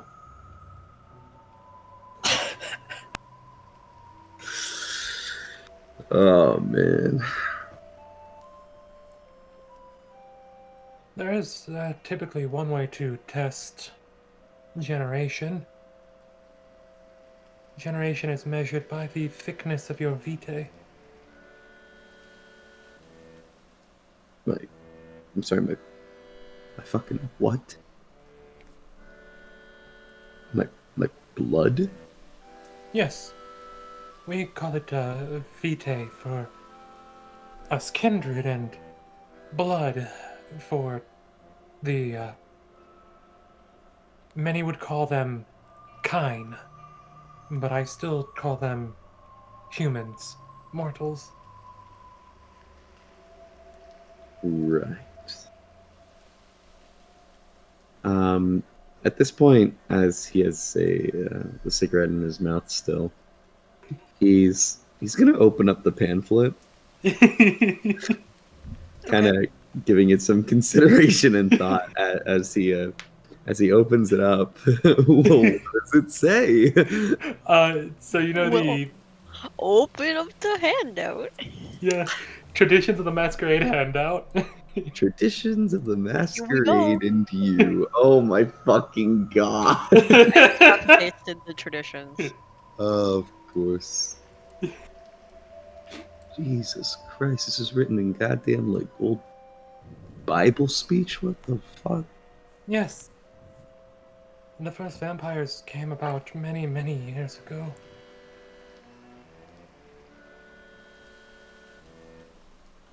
Reveal the nature of those not of the blood? Okay. So first tradition, don't tell anyone of your fucking vampires and shit. Alright. Yes. Unless, of course, they're a ghoul. Ghouls are a gray area.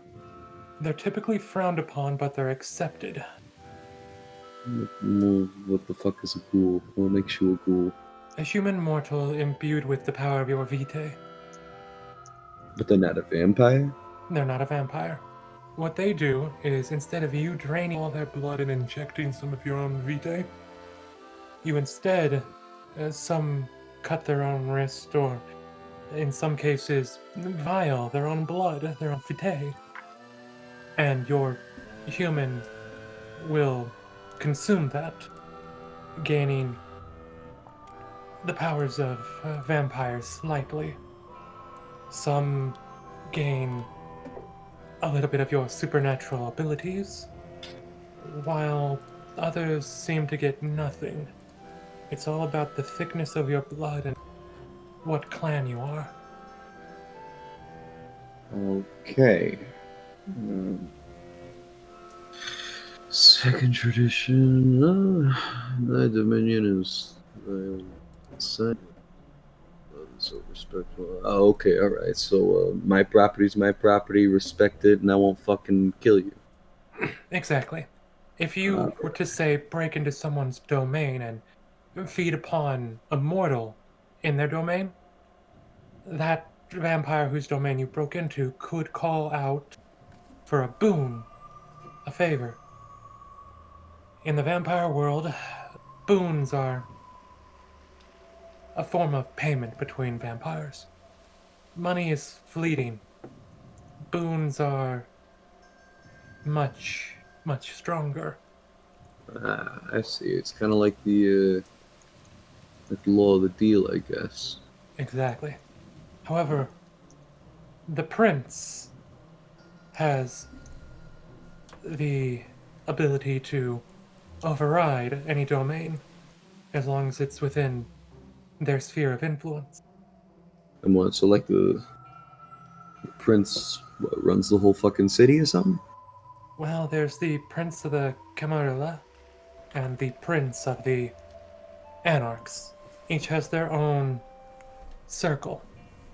Some vampires stick to the one side, others to the other, and some play the middle ground. Right. Okay. But as I was saying, the Prince of the Camarilla and the Anarchs, though I've only mainly seen this on the, well, I shouldn't say see, I've heard this more on the Camarilla side. If you piss off the Prince too terribly, he or she may call a blood hunt upon your head, which means that any vampire has the right of destruction upon you. Fucking hell, you telling me this guy can call down a goddamn unholy crusade on my ass? Yes. And that is one of the few ways to gain the right of destruction, which is, as you see in tradition number 6, is forbidden. Whoa! You're moving too fucking ahead. All right, I'm still reading number 3. All right. Go ahead. All right. Thou shalt only sire another with the permission of thine elders. Sire. Thou create another without the elders. All right. So what? You can only make other vampires. What if you have permission from an elder? Who the fuck's an elder? Typically, the prince is whom you would get permission from, because the prince is in charge of X area. They typically only like a certain amount of vampires, as too many would bring overfeeding. Which brings up this point. The prince knows you exist. Jesus. Okay. He gave permission to someone. And the only reason I say that is because I knew that you are going to exist. And he did not sound that surprised. He gave permission. You were created under that rule. So the prince knows who does this to me then. He would know of one of many vampires who could have done that. But Right. asking for that kind of information would require a boon of substantial quality. And that would mean you would be under his thumb. And I do not believe he would like that. He is manipulative. Yes, he gave me this hospital. However, he believes that we are pawns in his game. I am no one's pawn. Hence why I'm helping you. Alright. Fourth tradition. I'll create the. Okay, so the vampires you create, what, like they're under your wing, right? You're supposed to take care of them, some shit. Yes, which is why your sire broke the tradition. Normally, a vampire would create their progeny, raise them, anywhere from a year to many years. It depends upon sire to sire. Yours picked you up, spat you out, and, well, that's not okay. Because typically, I believe you're on the 4th tradition, yes? Yeah, I'm about to get to 5th. The 4th tradition, typically, the of your progeny reflect upon you as well, the sire, until the progeny has been accepted into Camarilla or Anarch society. So if you fuck up, your sire fucks up. You get a bloodhound called on you, your sire would most likely have one too.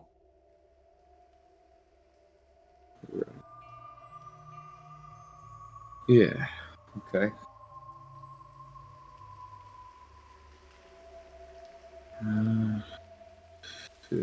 house. 101 zone domain. Fuck, this is just the same fucking. This is the same shit as the second. In a way, yes, but it's also putting in there that when you go somewhere new, you must follow the proper etiquette, which is introduce yourself to the lord of the land.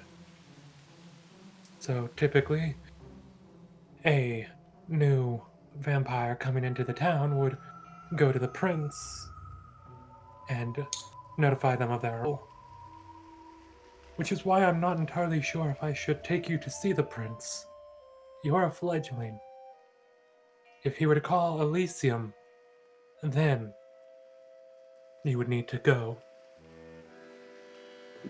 Elysium? We'll get to that after you finish. Right. And yeah, fucking destruction. Don't kill without permission and shit. Alright. Exactly, yes. Elysium. But what if That you is- what if you're being attacked and shit? You can defend yourself, right? Like that's fine. Yes, Right. as long as you can prove it. Yeah, of course. But it is better to not take a life. If someone attacks you, my best recommendation, flee. Get somewhere safe. A domain, a haven, anywhere that they cannot attack you without heavy ramifications. You see as he finishes the cigarette, Emily moves on to another cigarette.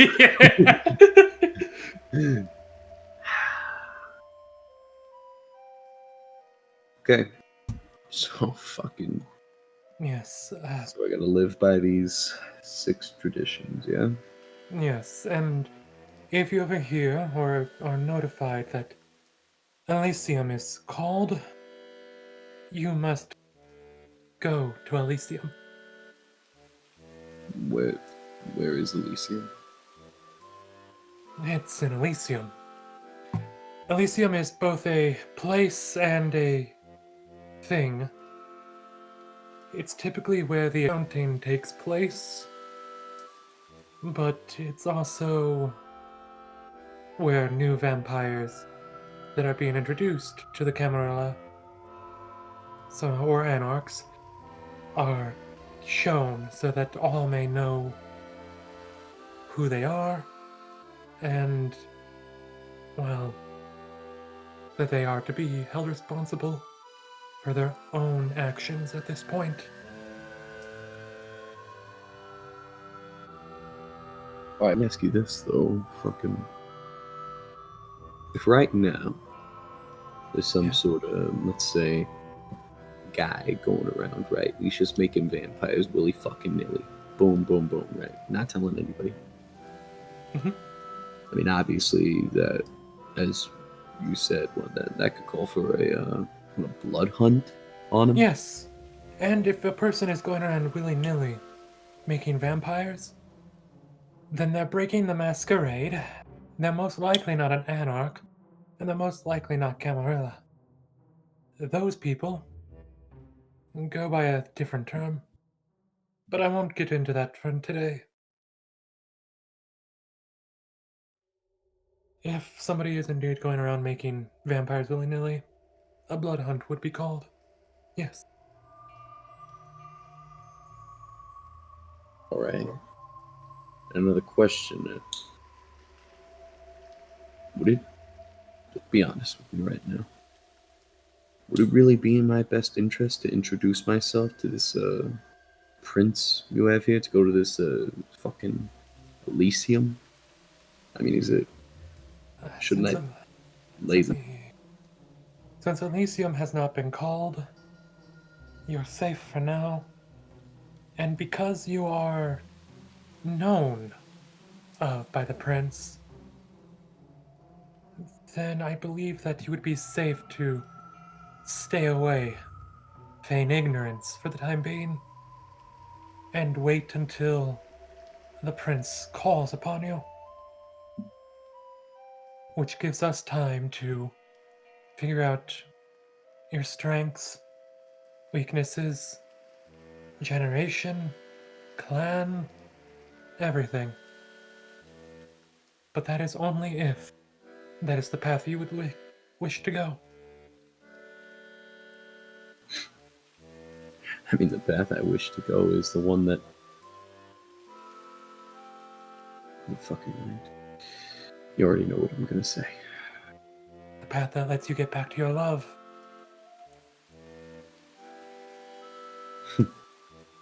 It's a long and arduous path. But at our current strength, our current capabilities, you're not ready. We need time. Can I ask you something else? Feel free.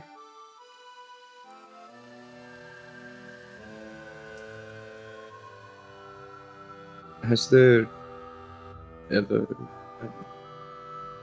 It's probably a stupid fucking question, but.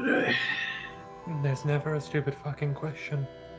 The only questions that don't get asked. Has there ever been a case of somebody turning back? Somebody reversing this shit? Is that even possible? Cat, has he heard of any rumors or read any? Intelligence academics. You've heard of people trying to. There's never been any reports since, like, they reported that they were going to try. There's rumors of people trying, but nothing ever really, well,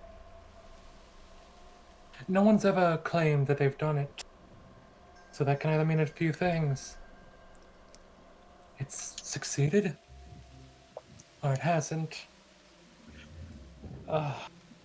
But, though, let's be honest here. If anyone did figure that out, I highly doubt that they would ever share that knowledge, because that would put a target on their back. They're now a human that knows, and Oh, yeah, thus, that fucking breaks the masquerade and shit, right? correct. And people who do that, who would turn back to being a human, they would either try to hide, lie low, fall off the radar, go somewhere new, or be killed by the Camarilla, or even the Anox if they so deem it. Or a third possibility, which is the most dangerous for vampire kind. They join the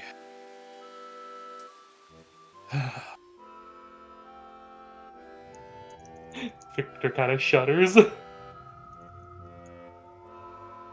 Mendeles at this point, he's like holding his cigarette, mouth kind of open, waiting for a response. Like, and yeah. Sorry, just thinking about this kind of. It's terrifying. Some humans that, if they were to become vampire and then figure out a way to go back to being human, would be prime candidates to join the Inquisition. And the Inquisition is all about killing vampires. Jesus. Yes. But back to another question I had. We can at least answer one question here tonight if you would like. Jesus, I need to fucking cut my wrist, don't I? Oh, no, not at all. I can actually extract your vitae with your permission using a simple age-old method. Are He you gonna pulls out. fucking He pulls out a fucking syringe. Oh Jesus! Thank fuck! I thought you were gonna bite me. Holy No. You were gonna say I shit. thought you were gonna punch me.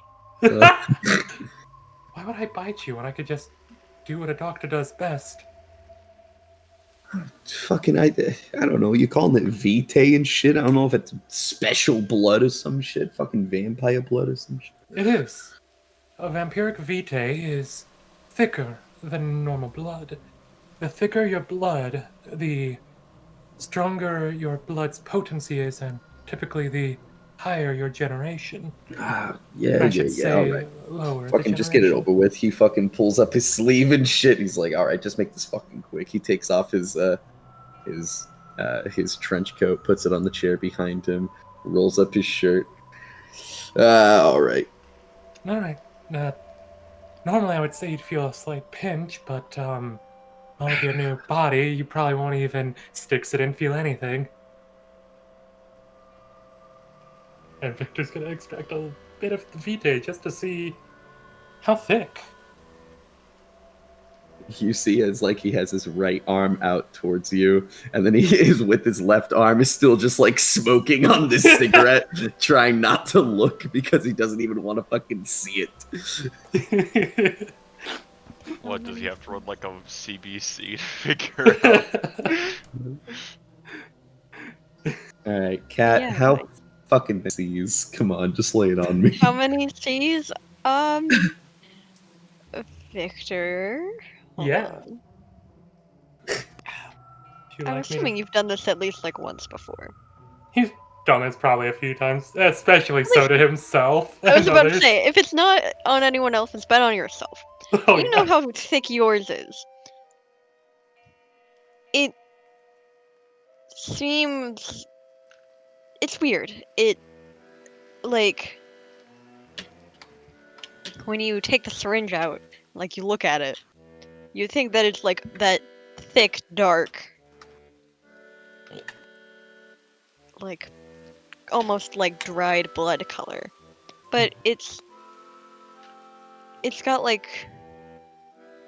clumps in it. It's like part of it is trying to thicken, but a lot of it is still thin.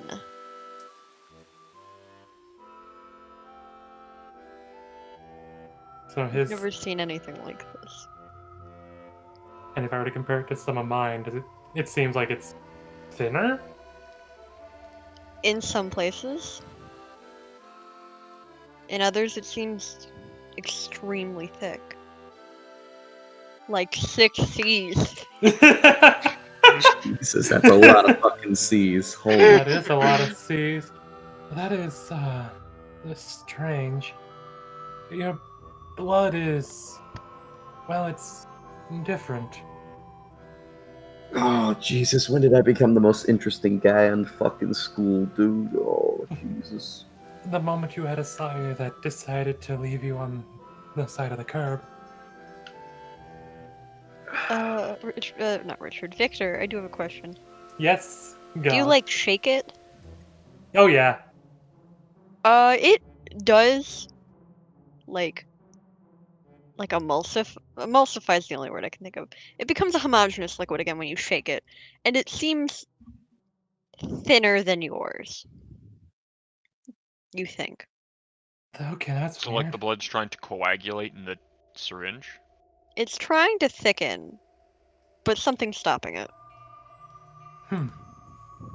Wait a minute, that's weird. I just gave it the typical old, well, without using the proper machinery, shake. I shook it.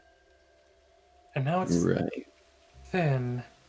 I'm gonna have to study this more, but for the current time being, I would say that your blood is thinner than mine, so for the time being, maybe 13th, 14th generation? I mean, what generation are you? That's a dangerous thing to say, but I trust you. 12th. I'm gonna pretend like I know what that fucking means. Cool. The smaller the number, the stronger the vampire usually. Or at least the stronger their sire was.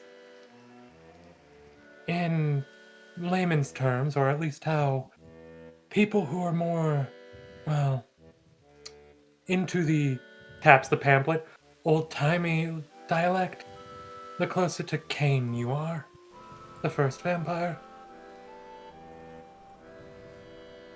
Cain, like Cain and Abel Cain? Yes, Right. he was scarred by God to walk Earth for all eternity. They never said how or why. Well, I guess they did say somewhat why, but you never know how much you can trust in some things. So what? Cain is now like fucking emperor of all vampires or some shit? Is he like still alive? Oh no, he died many, many years ago. That's how all the different clans got made. And that's a story for another time. I can find books that you can read on that. Would you like this blood back, or would you like me to put your vitae in a safely stored container so that you could use this later to possibly create a ghoul? You know what? I think I'll just I'll hold on to that if you don't mind.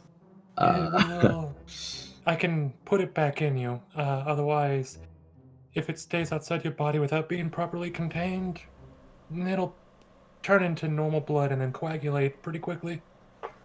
Roughly like an hour, give or take. I kind of just rather get rid of it. I don't want to condemn any other schmuck to my fucking fate, or the fate of being a fucking ghoul or something. Being a ghoul isn't actually bad or anything. Typically, a vampire would ask for consent if they're a smart individual, unlike your sire who is an ass. By the way, when you say you want it gone, do you want to just flush it down the drain, or do you want to consume it? I guess fucking drinking it would be safer, wouldn't it? Oh shit. Oh my god. Oh, that, or I can just put it back in your arm. 6 to 1, half a dozen. Just I'll just fucking oh, I'll just take it like a shot. Just hand it over. He pulls out the plunger so that he could just take it like a shot. You take it You like a fuck- shot, Mendeles? Yeah, he fucking grabs it. He fucking all right. 1, 2, 3. Taps it on the table. Fucking downs it. It feels weird. Oh, that's not gonna feel normal anytime. As it goes down, you feel... Okay, you do have this. Can you roll me Resolve plus your Blood Sorcery? Oh, sure. Oh, fuck! Resolve. I can make him do things without him realizing. The second attribute. Oh wait, should I just roll blood sorcery and then add resolve? I think so. Okay. I see. Oh, wow. Hey. Okay. Yeah. That'll be enough. You feel like... It's so weird. It feels like electric shocks down your esophagus. Fuck. Oh, is that supposed to tingle like that? I'm sorry, what? Nah, it feels like it's fucking like biting at my esophagus, like it's fucking like shocks or fucking mosquito bites or something. Jesus Christ. That's not normal. God, Jesus, I'm just so fucking special today, aren't I? Fuck. Oh. Hang on, this actually might be a clue. Victor goes to the table again and rummages through the papers, trying to see if he's gotten any accounts of the same sensation to match up to this. As Victor is looking for this, you just hear as Mendeles is like, taking little drags from his cigarette, just like fucking whispering to himself, I just wanted to live a normal fucking life. I just wanted to live a quiet fucking life. Why did this fuck? Reading over what I made you roll for. You get a couple informational things. Oh, yay. You obviously know you're a vampire. It's your blood. Right. You recognize that the blood has a blood potency of 2. Oh, cool. Uh, This thing is mine! Okay, so, all right, I got you. So he's like, ooh, that's strong. Yeah, it's like a black cup of coffee, or like I guess a red cup of coffee.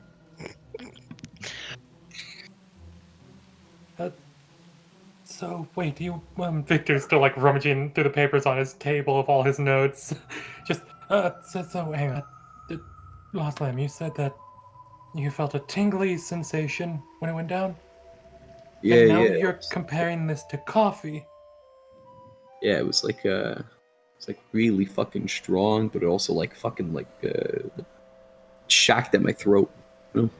That's not normal. You don't say.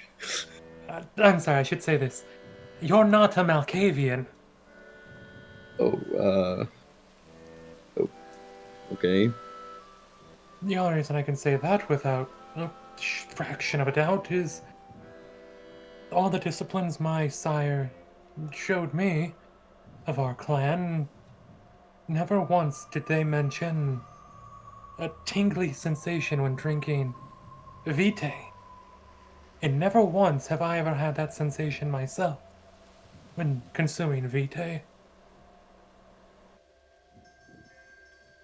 So, that gives us an idea of where to start looking for your clan, for your powers, etc.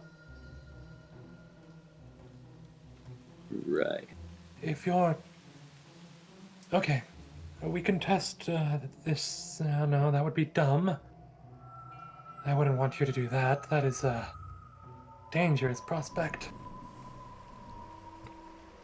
Nope. Erase that from my mind. Yeah, I've got no notes here, so we'll have to ask people about that tingly sensation. Right. Is there anything else you'd want to try to test or any of that? I don't even know where to fucking begin, man. Look, it's almost goddamn 4 in the morning. I think I'm gonna finally go to fucking bed. Try to figure this shit out. I have a bedroom, but Just give me a fucking couch and I'll be good. Hell, just give me a fucking chair and I'll be good. well, I mean, you could stay in here, or I mean, probably safer to stay in my room, secure and all that. I could probably pull in one of the chairs or a couch or something.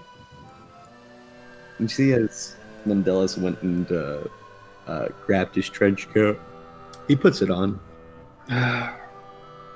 Fucking closes it around himself for a second. He doesn't really like notice himself doing this, and so you definitely catch him doing this, but he's kind of like, as he's wrapping it around himself, he's almost like hugging himself for a second before quickly stopping and then grabbing his pack of cigarettes, his lighter, and says, all right, just lead the way. Victor kind of watched for a moment, then looked away, and then hearing the voice, looks back with a soft expression. Smile. Don't worry. One day, we'll work on it. anything else you want to do in this scene? Only if he wants to meet all the people downstairs. Yeah, there's I've put guards around the place. Whilst If you I'd want love me. to, Mendeles realistically does not want to see people right now. Yeah, we can show them Yeah. later. Yeah. Straight to the bedroom. Yep. Straight to the fucking bedroom. Alright, You see as Mendeles just walks forward and fucking just like throws himself onto the couch.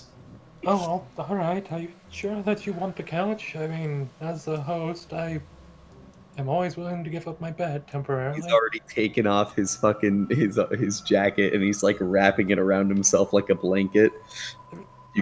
Mendeles, He's like 3 seconds from falling asleep. our lost lamb. I have blankets. It's okay. You can use that as a pillow so it's closer to the head. Goes into this thing, which is probably like a fucking storage for pillows, blankets, etc. Just pull out a pillow and a blanket, because As you come back, he is fully fallen asleep. He'll slide the pillow underneath his head, make sure he's laid out in a comfortable position so that he won't hurt himself, and tuck him in with the blanket as well, not disturbing the coat. Super valid. I've had a request made, so we're gonna do another scene. Oh, just quickly before we do, Victor, as you slide the pillow underneath Mendeles' head, you notice that he's accidentally wrapped the trench coat around him inside out. And upon looking at the trench coat, you notice that on the left inner side, where there would usually be like an inside pocket, well, there is one, but there also seems to be a patch stitched on. And as you see it, you see this written out. Oh shit. Victor puts the blanket over Mendeles, walks over to his own bed and sits down on the edge. Swear, if you're able to see all this right now, just know, wherever you are, I'm going to make you suffer. I've had a request for... Oh man. It's the morning after all this shit has happened, still January 1st. Alejandro wakes up on the piano.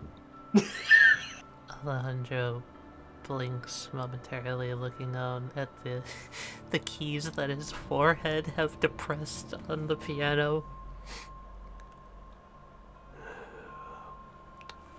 I really hope that pianos don't stain.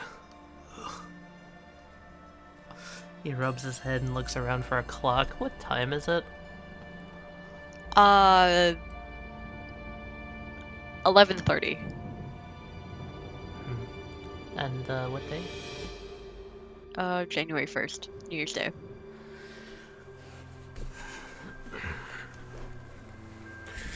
He adjusts himself in the seat and turns around and looks at the, like, just kind of a distant gaze back towards the front door. As he thinks to himself, One hell of a holiday, eh, Mel?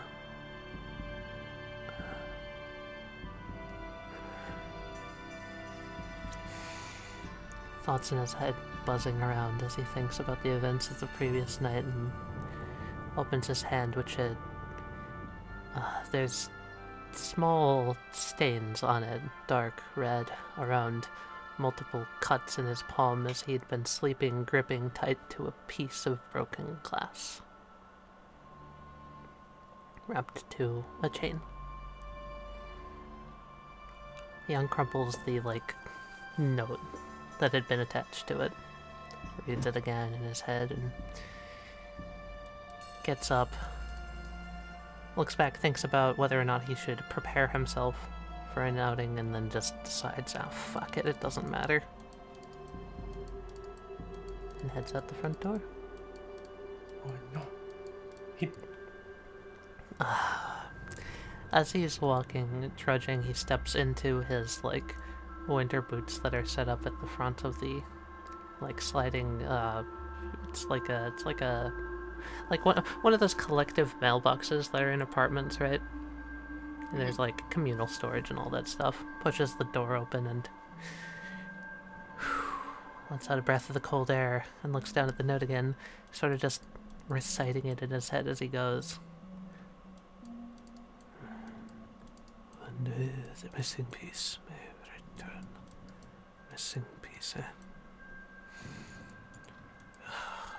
My head is getting the better of me. I swear. This is some sort of hint. Missing piece of your sculpture, Mendeles. Well, with any hope, it's still there. Yeah, he'll walk down the street holding the piece of Mendeles' necklace with the intent of going to the warehouse where the broken pieces of Mendeles' first sculpture are stored. He didn't bring a coat. It's January. He doesn't care.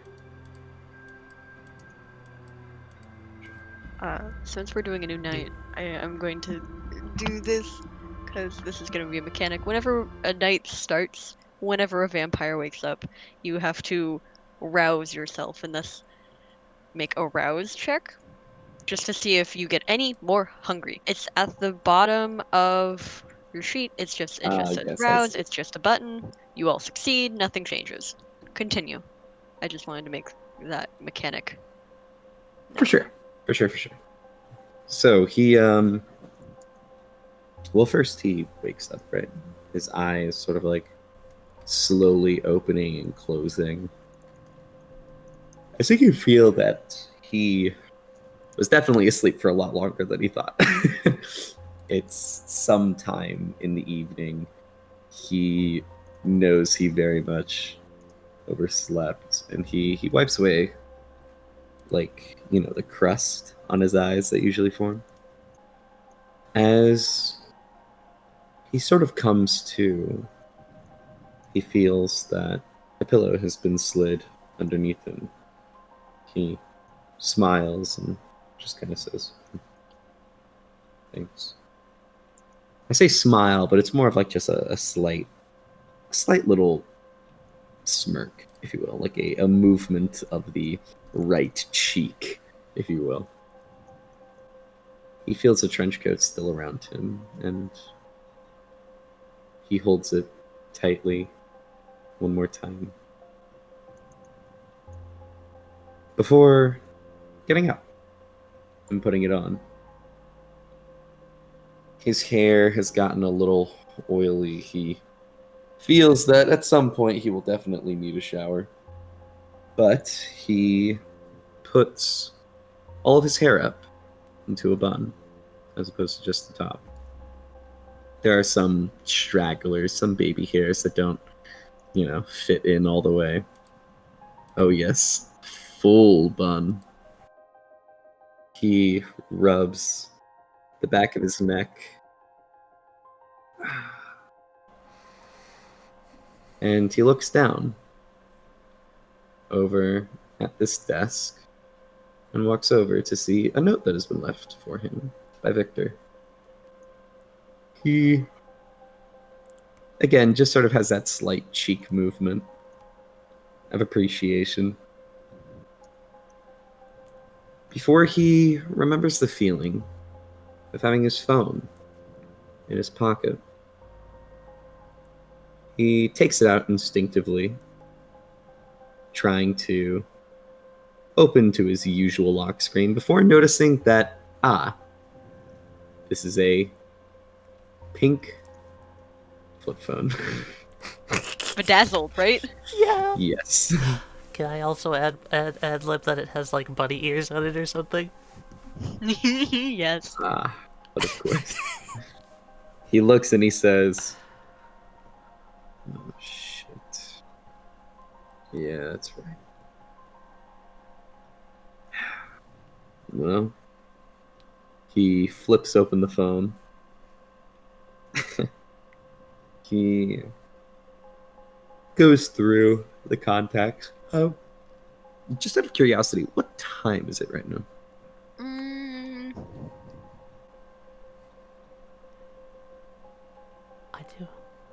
I do have some things I want to say about that when you go into the context, by the way. Oh, of course. After Kat answers what time it is. It's like 7:30. It's January, which means it gets dark a lot earlier. Hell yeah. So it's interesting, Mendeles. You open up the phone to the contact section, and I mean, that woman seemed really, despite the odd quirks, very well put together. She wouldn't just give you a phone full of contacts, and yet here it is. There are contacts on this phone. Not probably a full, exhaustive list, but for starters, the first one, it's labeled The Garden. There is one beneath that, is it Steward and Stewards? What the fuck is it called? What's the name of the law firm? Steward and Stewart. It is Steward and Stewards, god damn it. Okay, yeah. It's something like, and it's got like one of those little notes at the bottom, if you ever get into any legal trouble. And then below that are a few more like, oh, it's weird. They've got these dumb names to them. For example, one says Tiger Lily. One says Iris. And one says Hyacinth.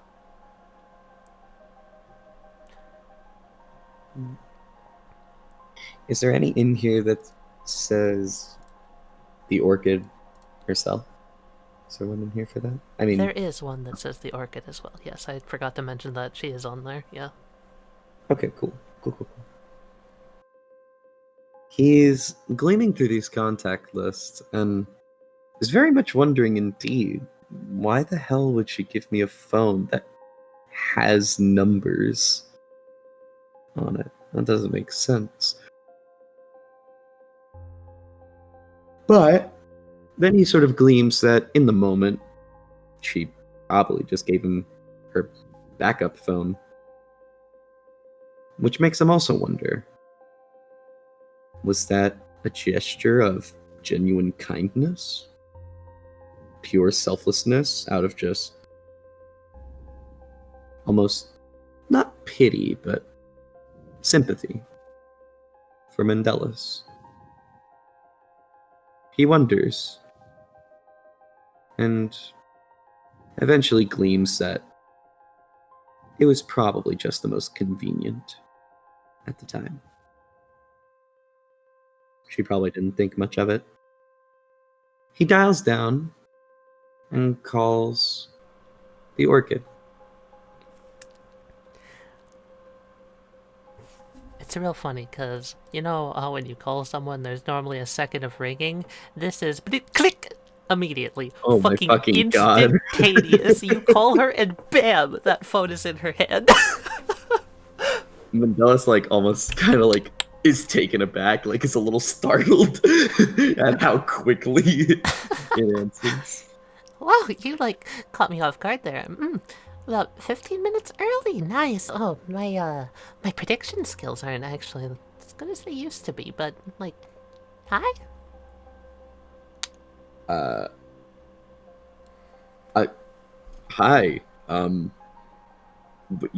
But you were expecting me to call you in Of course I was 15? Like, I mean, I told you to call me or something. Oh, and then just use the general, like, presumed amount of time it would take you to sleep, and judging by the amount of bags under your eyes, like, I kind of figured you would have called me around this time.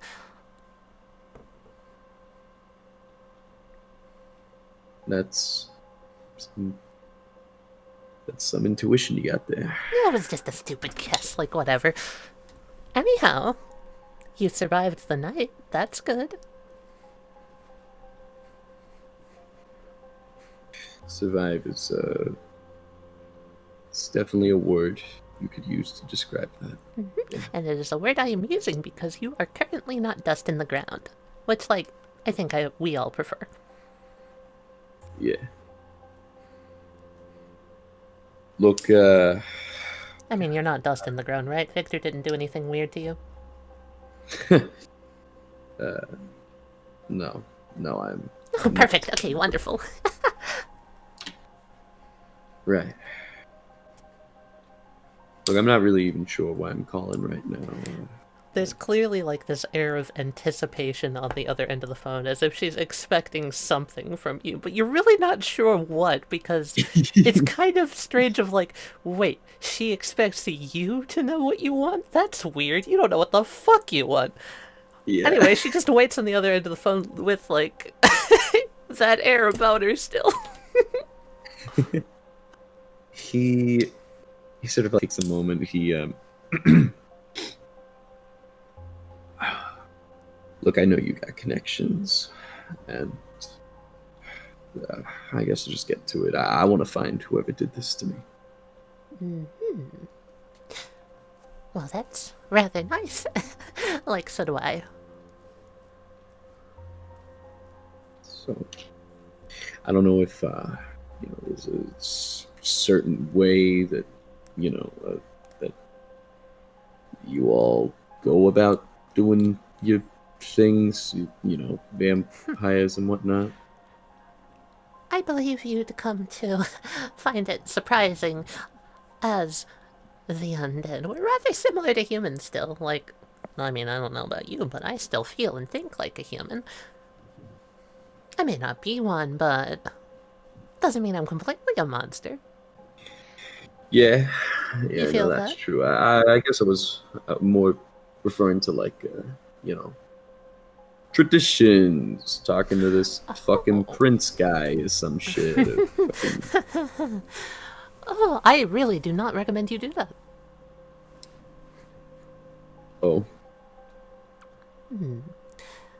The prince is, well, as his name makes it appear, is a rather powerful figure. And, like, as I'm sure you've noticed, vampires really are very particular about the words that they say. So, like, if you wanted to talk to him and say didn't really know what you were doing and kind of went in unprepared, it could be really bad. You understand what I'm saying? yeah, no, I understand. But the way I see it, there is a very clear line of reasoning that we could follow down right now. We figure out who this person was that turned you, your sire, as it were. We track them down. We find out why. And then we can get to the part that I believe you're most interested in, correct? Yes.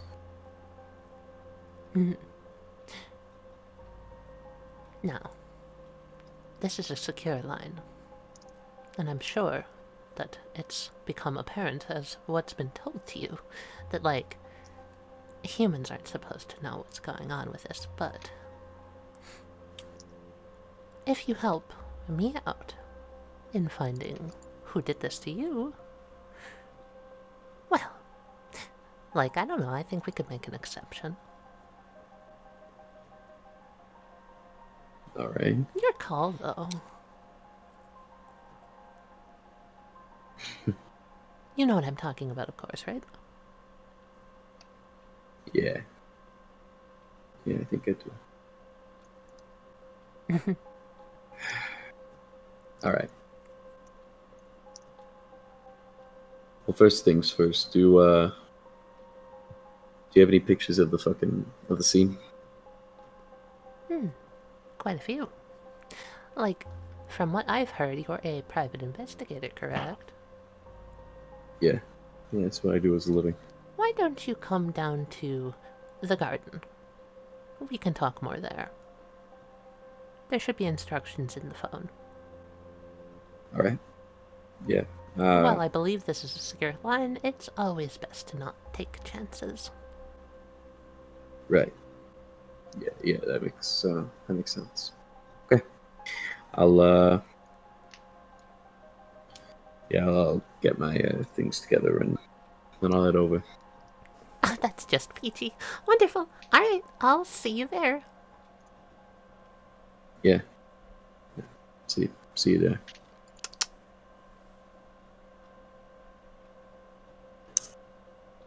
Mendeles. Uh-huh. Like, I don't mean to pry or anything, but it seems like there's something on your mind. Is there something wrong? That's a very fucking rich question.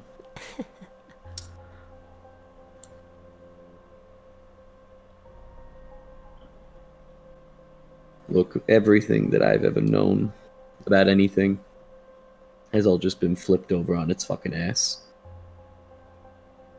The one person I want to be with, I can't fucking be with.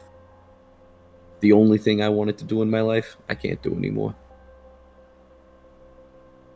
Yeah, I don't feel very good right now. Yes, you should. Like, that's only natural. But that is a temporary thing. We can work on it, of course. I'm assuming you want to work on it, right? You see as like there is a moment of pause before you hear Mendeles respond. The only thing I want to work on right now is getting the fucker that did this to me and getting back the love of my life. You swear you hear like a... Oh, it's weird. It's like an inhale of excitement almost on the other end of the line. It's strange. And she says, "Wonderful. I think there's some people that would really like to meet you." Yeah, apparently I'm the hot shot on campus today. So. Or maybe I should say that you, yourself, would really like to meet. In other words, we'll find who did this to you. You have my word. Guess I'll find out if that means anything. And you hear as he is clearly moving around, and he says, "I'll see you then." And he hangs up. Alright? He already having everything he owns on his person now. He walks forward and opens the door to peer outside the room. As he sees the person to his right. Hey, do you know where Victor is? The air quote child, just as some people would call him, looks up from the book he was currently reading. Oh, you're Mendeles, if I remember correctly, yes? Yeah, you can just call me Mend. But Mendy, fucking, I really don't give a fuck what you call me right now. Alright. You can call me Luke. If you're looking for the boss, he's upstairs doing a bit of work. Do you need him? I can probably send someone up to go get him or go get him myself if it's important. I don't want to interrupt anything he's doing. I just need to get somewhere. Well, shit, I guess the buses are probably running right now. Uh, Alright. I mean, let's see here. Kind of pulls out a small little, like, notebook. He keeps some of his own notes in, especially, like, things he was told by Victor or such. Flips through it. How good are you at driving? I mean, I have a license. Okay. The boss has left instructions here saying that you could technically borrow his car, but you'd have to be really careful not to get pulled over. So I'm not sure why he would put that. Or if absolutely necessary, just page him and we can get him. He's not even doing any of the important work today.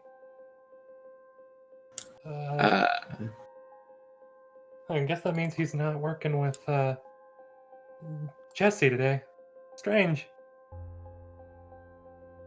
Jesse. Oh yeah, it's a nice kid that's upstairs. I don't know what's wrong with them, but they are here as a full-time patient. Right. Okay. Well, nah, I don't,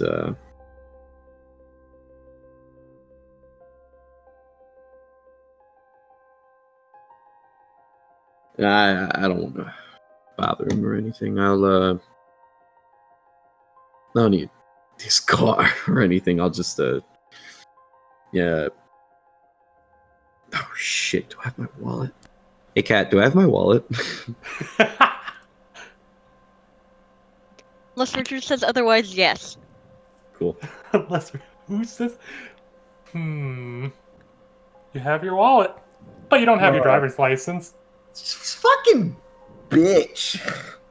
All right. That's worse. Oh my god, did he take my money out or is it still in Nope, there? money's Oh. still on there. Only thing missing: driver's license or any form of identification. God damn it. He's got fucking money for bus fare. Jesus Christ. Okay. Hey, Luke, right? You said that was Yeah. your name? Name's Luke. Where's the nearest bus stop here? There actually should be one just outside the hospital at the front entrance. This is a super easy, accessible location. Alright, cool. And if I come back, right, when I come back or whatever, is there anything I gotta do to get in here or something? Or do I just come up to the front and they'll let me in? That depends. Typically, the boss doesn't come through the front, he comes through the rear entrance, through the back. You can come and go from there. You're on the list, so you just need to knock and be let in. Make sure to give your name and whatever. Whoever's on duty should be able to figure out who you are. Alright, great. But if you're definitely going without him, I'm supposed to give you this then. And he rips out a piece of paper from his notebook and hands it over. Oh shit. Okay. He takes it. It's got Victor's name and cell number on it, in case you lost the other one. He put that on there, like, in case you lost the other one, here's this. And underneath of that, it's got a second name, and he's put, this person might be useful to contact. Good friend of mine. Songbird. And her contact information. Jesus, so many goddamn people, so many fucking. Oh man. All right. Yeah. Thanks. Thank you. I really do No. appreciate that. Oh, no problem. Just to let you know, that's just the name that the boss calls her. He gives little names to all of the clients or people that are close to him. You can call her Requiem. That's the name on the list that we've got. Rick. Yeah, but boss said that if you call her Songbird, she would at least know that, you came from him. Ray. His words, not mine. All right. Cool. Thanks. Hmm? All right. Catch you around, Luke. See you around, Mendeles. And he makes his way out. Not really knowing where he's going, he's just sort of like trying to find his way. Thinks he knows where to go. As he walks forward, expecting there to be a door, and oh, it's a bookcase. Okay. Well, and he keeps walking. Oh, he sees a really, really buff dude. He walks away. Fucking hell, dude. Are you lost, kid? Nope. I think I'm good. Thanks, man. Yep. Just taking a look around, fucking Jesus Christ. Sees a not so buff person and says, hey, yeah, excuse me. I was just wondering, do you know what the weather like? Okay, guys, cut the shit. I'm actually fucking lost. Can you please tell me how to get out? Okay, are you trying to go through the front exit or the back exit? I guess the back exit. Okay, go back up to those bookshelves over there. The third one on the right, closest to Manfred. It's just a door. It's a swinging door. Oh, son of a bitch! I didn't know there was fucking secret doors and shit. All right, well, thank you. And he walks around, pretending like he's surveying the whole place. But he's really just trying to make it look like he wasn't avoiding that buff guy. Just looking around casually, just like, all right, I think I've bought enough time. And then he fucking just heads straight for the fucking door. Which Manfred is now like holding open with one arm. This fucking shit right here. Oh my god. Thank you. Of course. Have a great evening. Yeah, you as well. Thank you. And he walks through, thinks Oh, to wait. himself. Henrith is not here tonight. The other He one? thinks to himself, he Gotta show totally all fucking of them. knows.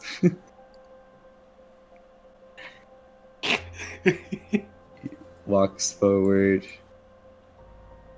Keeps going. It's a long, empty hallway.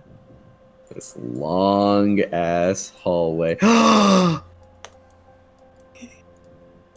it's the girl. Okay. Hey, this will take me out to the parking lot, right? The back. If that's where you want to go. Yeah. Just and when I come back, I just knock on the door or something. Well, you could knock. You could kick. I guess you could also bang on it. Or you could just scream wildly until somebody lets you in. That'll work too. Yeah, thanks. I'll fucking do that. Okay. Just make sure you don't wake up the neighbors. We've been getting a lot of noise complaints. Right. And he leaves. I love her so much. Oh. Oh good, it's time for me to do stupid accents some more. James, where is this? Oh yes, I'm going to the police station. Right? I don't remember. Mhm. Yes. James, you have come to the precinct police station that filed the death report for Mendeles, tracking it all the way back here. Yep. Yeah. There's a woman at the front desk, but you can't see her because she's Because darkness has consumed this police station, apparently. Good evening, ma'am. I'm here to see, I probably had called ahead so that so I could see their records. I probably have Oh, called yeah. ahead before. Yeah. I'm here on an appointment with, and then I give the name of the person I made an appointment with, probably a detective. Yeah. Are you just calling for the records? Yeah, I'm here to see a paper copy of the records. She like perks her head up like, oh yeah. I've got them. I had them just here on my desk. Give me just a moment. She like rustles you, through her ma'am. papers, and she pulls out she has a stack of like files on the desk off to the side. She pulls them up and she sets them on. Yeah, I think these are all the ones that you requested. They're all public domain, so here's the copies.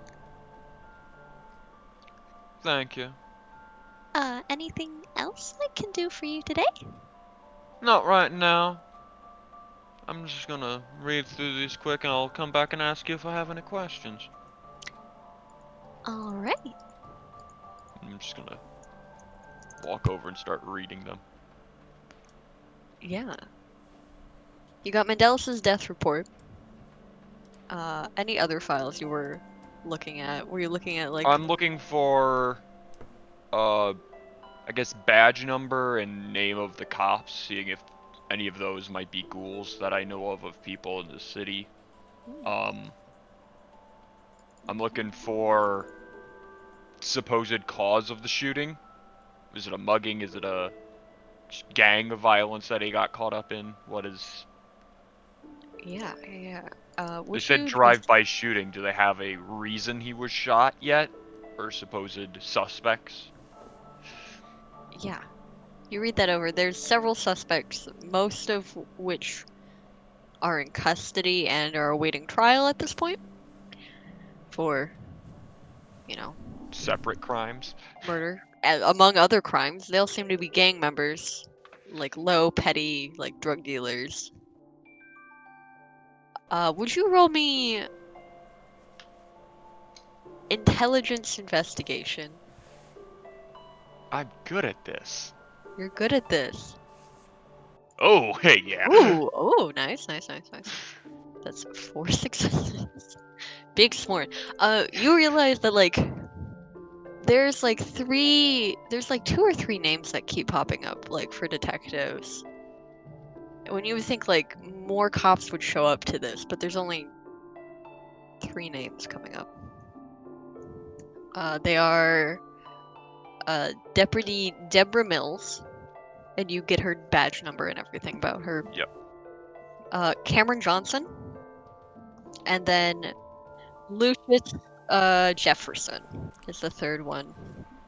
I don't know how to spell Lucius. I think I accidentally spelled luscious. Lucius, there it is. Oh yes, you have nice luscious hair. I don't know how to spell. Fuck off. Such a Lucius supper lux. And there's like, you said there's like half a dozen people that were arrested as suspects. Yeah. Okay, so yeah, they definitely could not have done this with 3 people. At the very least, there should be a different series of like sub people doing the raids.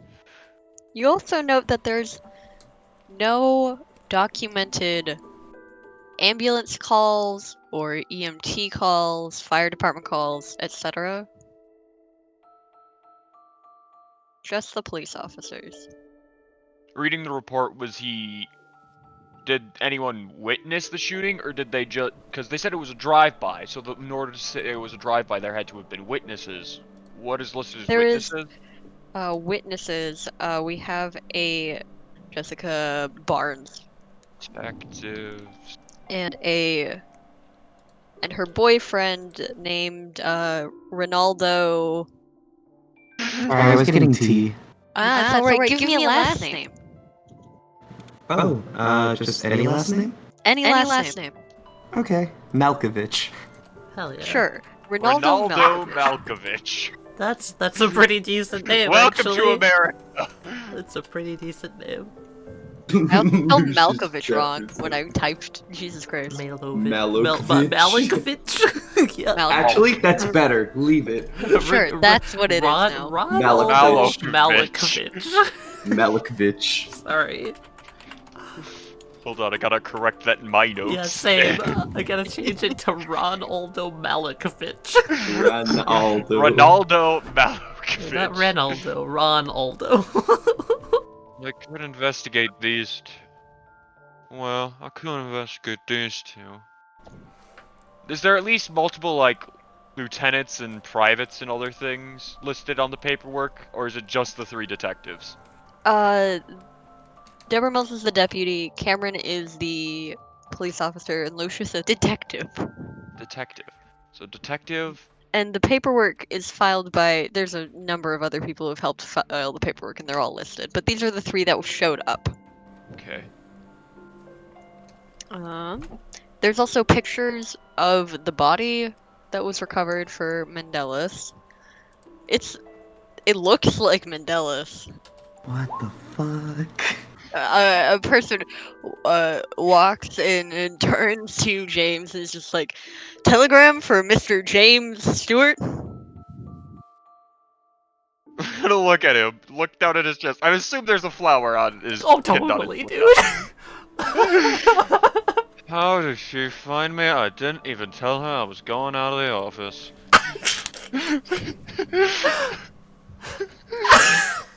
I'm just gonna reach out my hand. Hands you a telegram. Read it.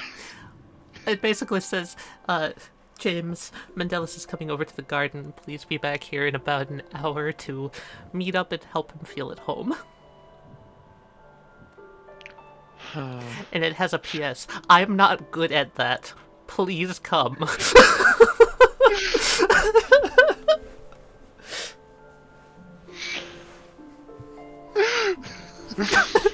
James is just gonna kind of read it.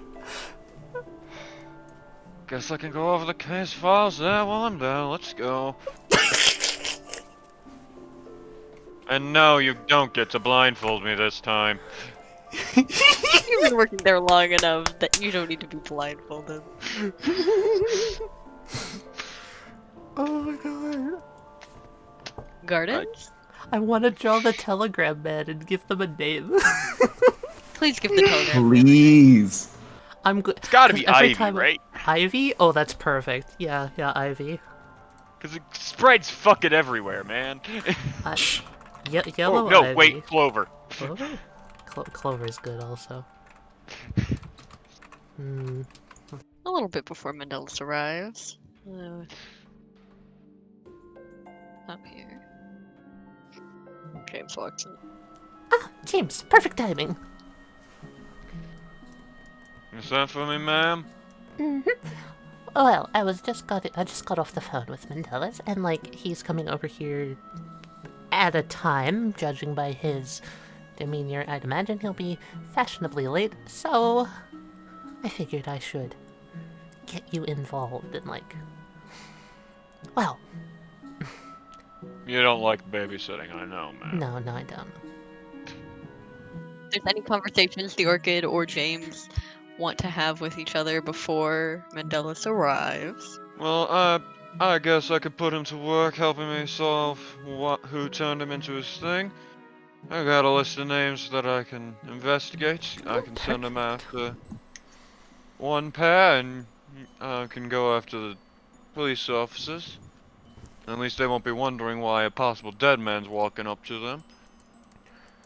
them. Right. I could probably... Well, I could send these off to the Hyacinths as well and see if they can dig up any dirt on them. If you'd like me to, I can make a copy, Sure, as it I'm were. gonna hand her the list of names I've got. Oh, perfect. Oh, perfect. Badge numbers, everything. Badge numbers, everything. Phone numbers for the witnesses. Yep. I already took the liberty of going through the case files. And like, I know that Mendeles is probably going to want to be involved in this. He is a private investigator, after all. So, like... I was going to send him to investigate and interview the witnesses on the report. That sounds good. Well, I was going to personally try to look into the detectives, see if I couldn't get their first-hand account. See if I couldn't figure out who was the mole that set this whole thing up. While it is possible that none of the witnesses or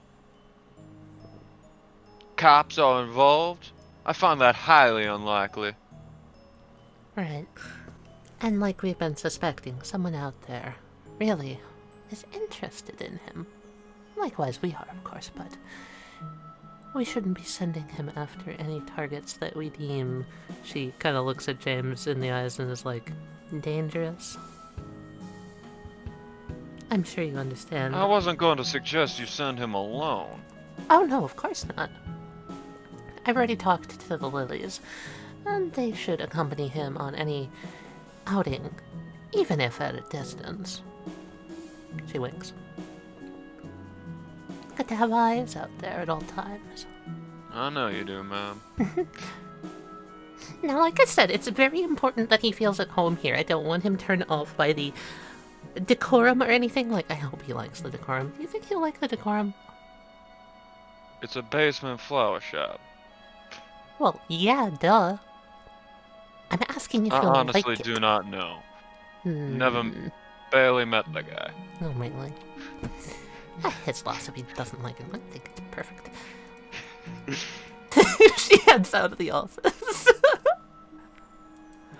She's gonna come down into the main, like, waiting room and just take a very menacing seat at the main table that Mendeles would see her just kind of sitting there on her phone when he comes in.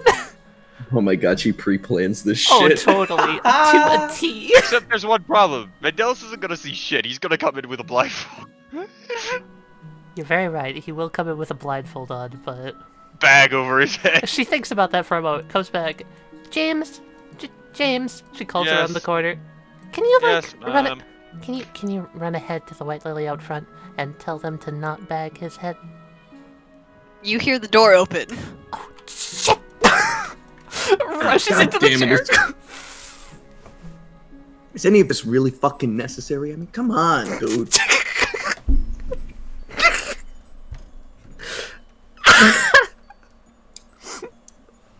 Oh my god! Whoa, I hear running. I hear scampering. What's going on? You hear like a wood moving on the floor and a chair being pushed in, and just a subtle. All right. Well, no, if ain't that a familiar sounding exclamation. Wait a minute. I know that lowly southern voice from anywhere. Wait, it's Mr. Stewart? It's All right, come on. You Stuart. can take the fucking bag off of my head now, guys. They Come take on. the bag off your head. Jesus fucking Christ. Thank you. You notice the Orchid leaning back in her chair with like one heel up on the table looking at you. Before he notices her, he's like looking around. Yeah, he totally. sees her. Oh, fucking Christ. Oh, you're right there. Jesus Christ. Okay. Welcome to the garden. Oh, I see. That's why it's called the garden. It's like a literal fucking gut. Okay, that makes sense. Did you think it wasn't a garden? Well, I mean, it looks more like a flower shop, if anything, you know. But You notice strain go to her face as if this point has been brought up a million times before and she refutes it every time, and she's trying her absolute best to not refute it now. though I imagine, like, you could probably consider it a garden. Yeah. I mean, there's a bunch of flowers. I guess garden's kind of subjective. Anyway, how was your trip here? Yeah, I mean, you know, bus is the bus.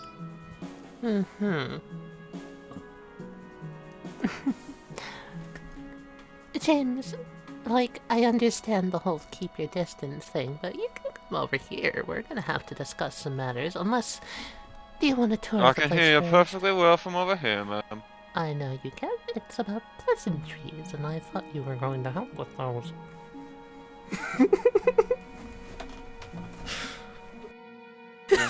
Sigh. Get up. On his way over, he's gonna drop your case file right in front of your chair. And sit down. Yeah, pulls out the chairs down. Oh, skulls. That's actually kind of cool. Okay. It fits with the atmosphere. Adds that nice earthy scent, like, you know what I mean. Anyway. Now that you're here, Now, Mendeles, I don't believe I've fully disclosed information as to who we are and what we do. We are an organization called the Arboretum. This is our base of operations. It's top secret. Hush, hush. No information can leave here or go out. So, she locks eyes with you. Tries to, at least. What do you do? Well, wait, she tries to what? Lock eyes with you. Being told from Victor that making eye contact with others is kind of a no-no. He kind of looks like at the bridge between your eyes, like on your nose. Not like at your eyes, but it looks like he's looking at your eye, but he's not. It's weird. Oh, as soon as you do that, she's looking at you, and as she's explaining the whole process of what the garden and the arboretum are, It seems like her smile widens when you do that. Okay. It's very slight, but it's there. It's unnerving. It's her.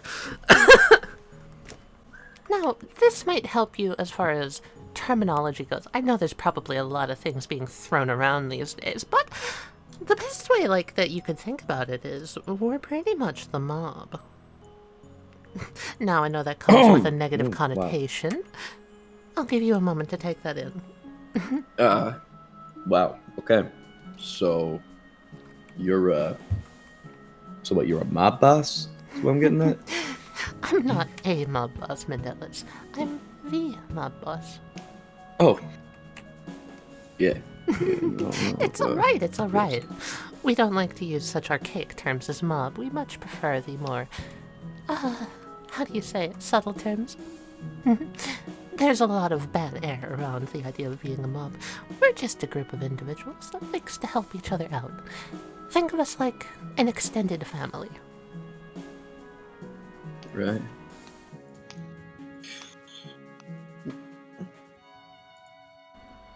You know, Yes, go I was on. actually gonna say, the skulls in the room. Mhm. I don't actually think they go with it at all.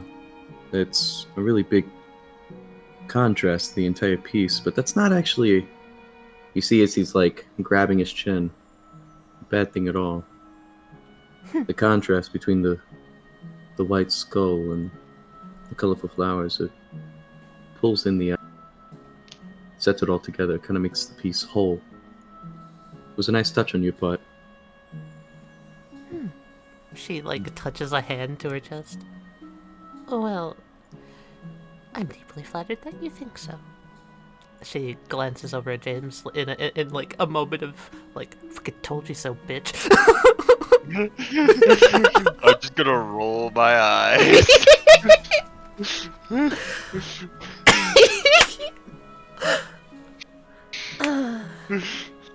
With that all said and done, like I said, information can't really leave this place, so now that you're here, there are two choices. You can make an agreement to keep everything you know of here top secret, unless given express permission from me or James. Or you can walk away from this whole mess. She smiles and crosses her legs and looks at him. What will you do, Mendeles?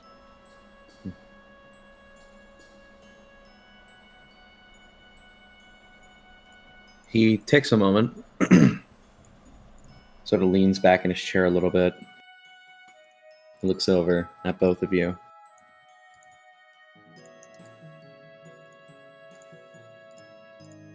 He sits back up, puts his arm down on the table, sort of like leaning on his elbow, slightly leans forward, and says, "You can get me what I want, but what's the catch?" A very good question indeed. But under this circumstance, it's a very rare one, but I think even if you have a hard time like believing this or not, this is the truth. We simply have mutual interests. Both you and I want to figure out who turned you. Nothing Well, the more. Perhaps I question is should just whether or enlighten not. him about Slight's issue. What was The that? territory you're in, the territory you and your boyfriend shared, is very soundly on her turf. She is the Baron of these parts, and anyone who makes an attack should get her permission. They did not. She kind of cracks her knuckles. Hmm. We keep a very tight Yeah. rule here under certain circumstances. Turning the unwilling is, she smiles, a strict no-no. Yeah, no. I remember fucking. Oh god, what fucking is that second tradition? No. Oh, of course he went into all of those. Makes perfect sense. Yes. Yeah, so that would be the second one. And the third is also broken since they ran the fuck away like a coward. Yeah. Alright. Not to mention, we're not entirely sure the nature of this turning even. Although there is someone that might know. She rubs her chin. Might. Anyway. My request to you, Mendeles, and theoretically this would bolster and seal our partnership here until your, well, sire is found and put under the proper punishments for this. We'll work together, and she pulls something out of her trench coat pocket. You may go under this title, and she passes it over to you. It's a white pin with a yellow center. It's a flower. It's an aster. He sort of does that slight smirk as he looks at the pin. He grabs it, sort of holds it in his hand, examines it, fiddles with it. I gotta know something as he looks over at you. What exactly is the deal with you guys and Victor? Victor is, for lack of a better terms, a very... How do I put it? James, do you have the proper words to describe it? A source of information. Seers are a rare breed. Precisely. They're cryptic and almost impossible to work with, but invaluable if you can keep them. Not to mention, Victor is one of the most positively opposed seers that we've ever come across. Well, what do you mean by that? Positively opposed? He does not like working with anyone that is not himself. Precisely. But he tolerates those that he believes, well, are worth working for. It's, in a sense, neither party particularly would stick their neck out for the other, but neither party particularly wishes the destruction upon the other at the same time. That's a good way to put it.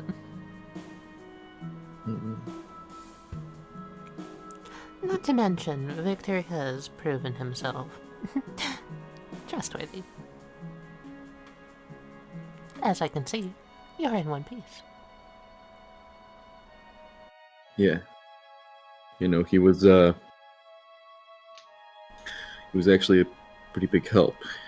He helped me find out some things about my, I don't know what you call it, fucking nature as a vampire or Did you whatever. figure out your clan? Oh, Really? God, no. Nah, we haven't figured that out.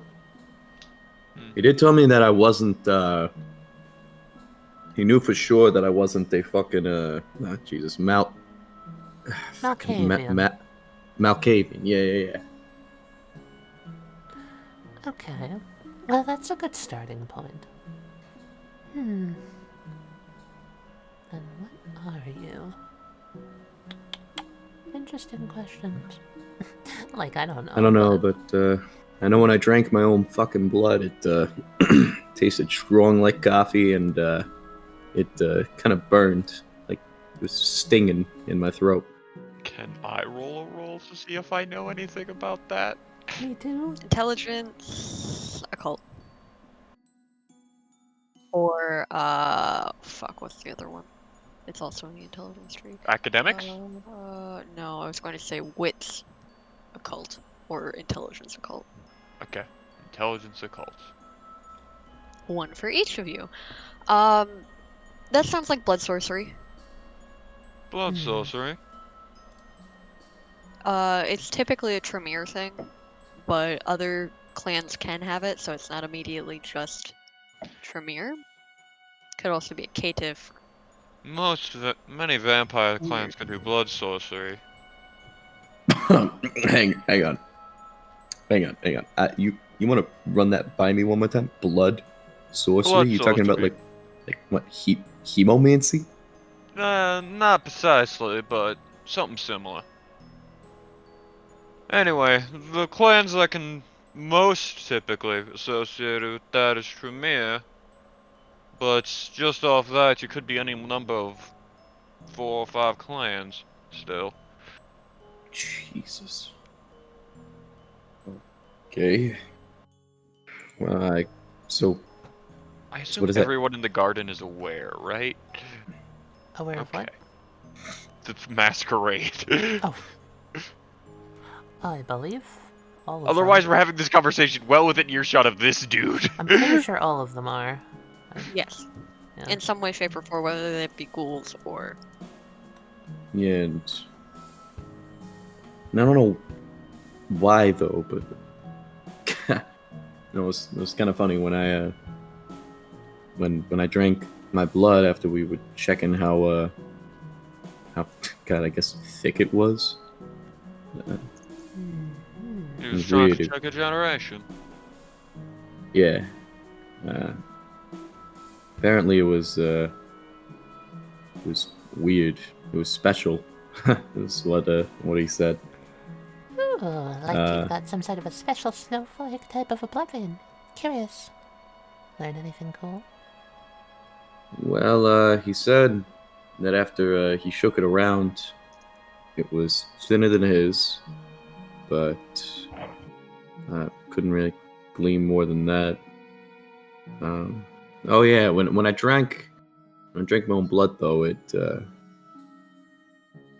tasted like it was it tasted like it was kind of like black coffee. Like it was really fucking strong, but I don't know, it was weird. It was almost like I could taste how fucking sad I am.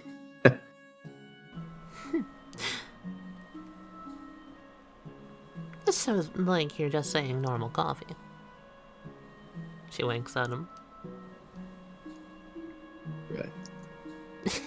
Would James recognize that as being higher blood potency? Yes. I'd imagine Okay, I I'm also just would gonna- too, right? Yes, you would Yeah. both. She's not gonna, like, immediately react to it. She'll crack that joke instead, but she knows. Oh yeah, he did say that it was like that in some parts of my blood it was super super thick, but in other parts it was very very thin. I don't Is fucking there a know. role I can check to see if I've ever heard of something like that? I can tell you right now you haven't. Okay. I'm assuming I also have not. Yeah. All right. I guess I'll be asked or whatever. I want to do whatever I can to figure this shit out, and well, yous all seem like the best shot in doing that. So, assuming we really do have mutual interests, I'll work with you. Wonderful. Now, about that title, Aster. Like, I thought it was fitting, considering your last name and your affinity towards glass and fire. It's a unique title. Not many under the Arboretum go by unique titles. It'll immediately signify your status as someone worth protecting. So, if you see anyone with a flower brooch, know that they are now part of your family. Okay? Just be sure to present it at all times. Wouldn't want Yeah. you to be mistaken as simply a clanless or anything like that, now would we? Yeah. Yeah, I guess so. You'll get used to it in time. But believe me, I must impart upon you the importance of keeping information to yourself. Most people will use everything you say against you. Yeah, well, when you work in my field, you kind of get used to not talking, especially when you know if you do, it's likely going to be your ass. Speaking of work, I think we've got some to do tonight, so I'd rather get to it instead of wasting it around talking. I agree. However, James, one moment. She pushes in her chair and stands up. You say that, Mendeles. Or Aster, is it now? But what you told me, your blood potency, your potential clans, all of that stuff, like, that's information you shouldn't want anyone knowing. She taps her glasses. Especially me.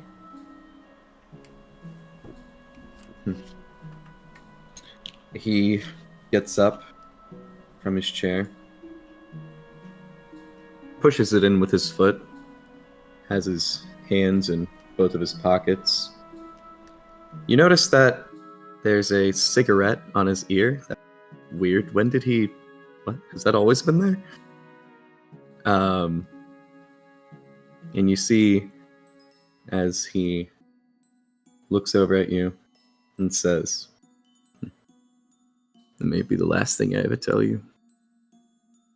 He walks over to James and he says, "All right, you said we got work?" Yes, I took the liberty of looking up the case file about your apparent demise that was reported halfway across the town. As I He tap goes the over. thing in front of you, because I dropped it in front of you earlier.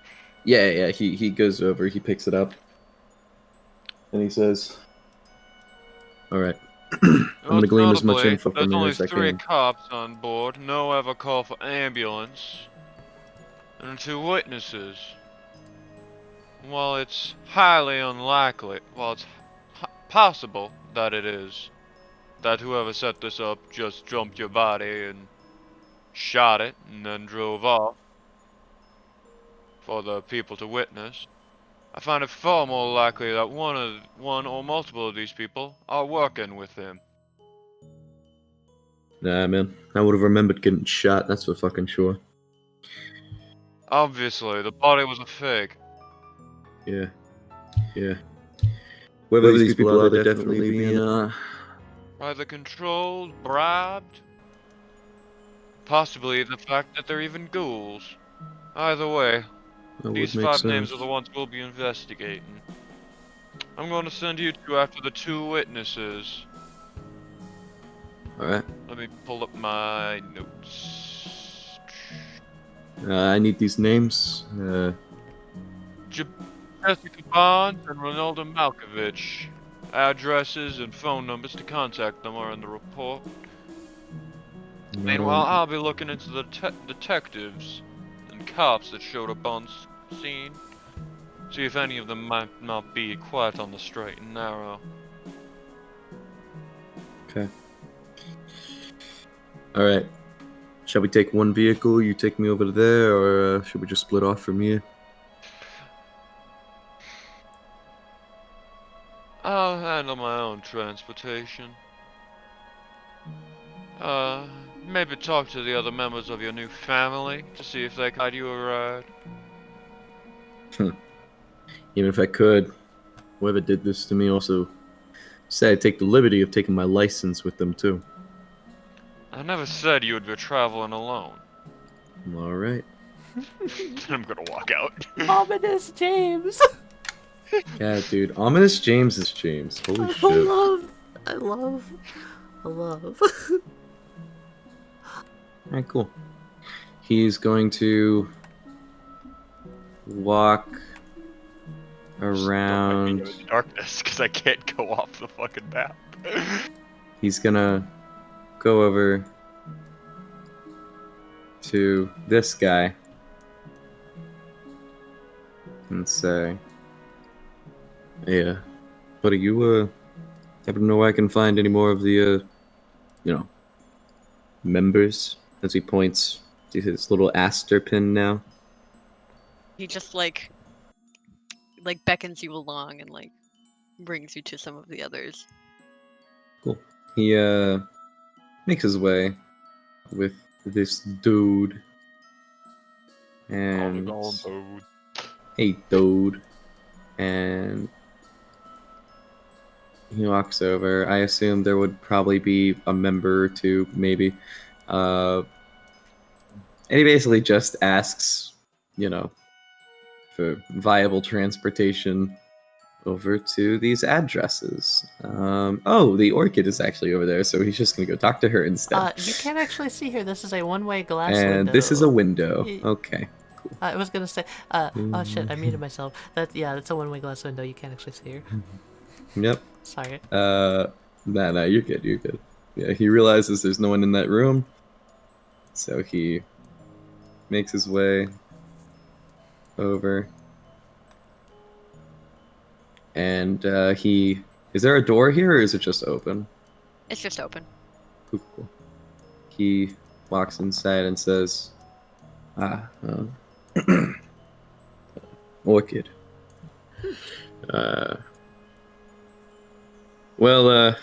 As pathetic as it may sound, kind of don't have a license anymore. And, I never had a car to begin with, so... Ah, I see. Yeah. Well. Do you want to go with one of ours, or would you like to go on your own? Don't really matter, I just need a method of transportation that's not the fucking bus. Very fair. Would it be safe to say that she has a car she can lend him? Oh yeah. Okay. The mob bus. I mean, yeah, I would assume she does, but hey, Yeah. I don't know. I don't know what I'm True. allowed to have for resources. Anyway, she kicks open this drawer here and pulls out in amidst a jangle of keys, a single key and interesting. Okay, a fake ID. Tosses both of them to you. Does it already have my information? Yep. Oh my fucking god. He walks over. He grabs the keys and the fake ID. He takes a moment and really looks at this thing. He's like, Jesus, you know my fucking weight? There's a necessity when you're looking into a case. You need every bit of information, no matter how seemingly, I don't know, pointless. Those are James's words, not mine. I don't really know why we know that, but whatever. Jesus Helps for Christ. making that. Oh, hey. I think you might have made me... As he gleams more of the information, he's like, oh shit, I guess I got taller. I'm assuming All that's a jab. Oh, no, I haven't checked my height in a while. I actually think I grew an inch, if this is correct. It's actually just correct. Okay, you know what? Never mind. Maybe I'm just presuming things. My bad. Yeah, you seem like you presume a lot of things. That was a jab. And he takes the keys and he walks. It's in the back lot. You're gonna go the wrong way. That was also a jab. Those two either going to hook up or they're going to kill each other. Likely the latter. And he makes his way out. Oh my god, I love this. I have one more scene. We come back to Alejandro. Oh hell yeah. I told you we would come back to you. Thank you, God. You've come to the place that Mendeles stores all of his glass sculptures. You obviously have a key. He gave you a key because you're his boyfriend. Was his boyfriend. I imagine that thought stings in his head for a moment. The difference between am and was. So he holds the key and looks at the this is the entrance here, yeah? Yes. Yeah, it's like a big those giant garage door storage units? Yeah, so it's got the keyhole in the center, right? And you just lift it Yeah. up. Yeah.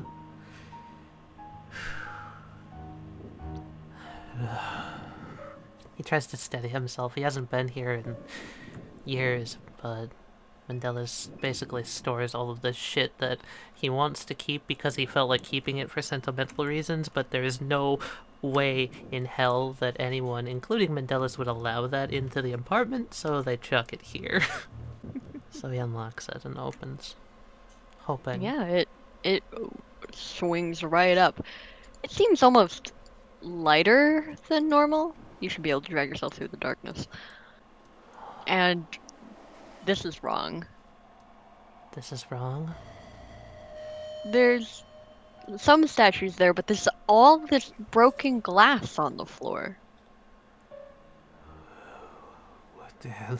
Like someone went out, like took like a steel baseball bat, and just went to town on like half of these statues. No, you're kidding me. He starts picking up pieces of glass and like looking between all of them. Did you... You never in your wildest mind would have done this.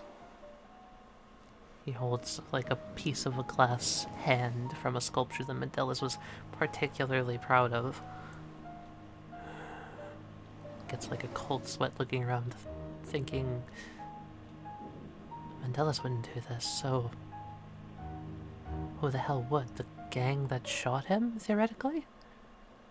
Maybe it was a gang. That thought's not completely unreasonable.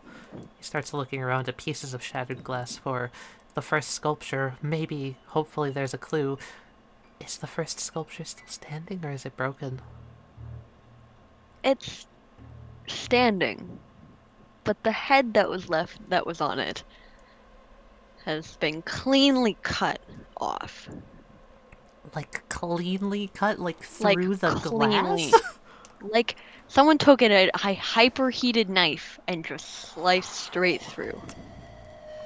Can I say it's this one? Sure, it's that one. Why not? He, like, runs a finger along, like, the neck, where it's super flat. Just eyes kind of wide. What the hell does that?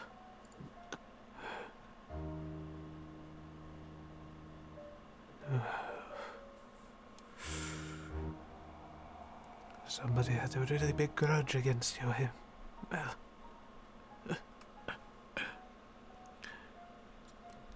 He holds up the shard of the first sculpture and tries to look for the spot where it would fit in. Where does it fit in, Mendeles? The shard of the first sculpture, like the one that you're holding. Mm-hmm. Okay, so the one that you were given, right? Like from the necklace, is that what you mean? Mhm. Yes. Okay.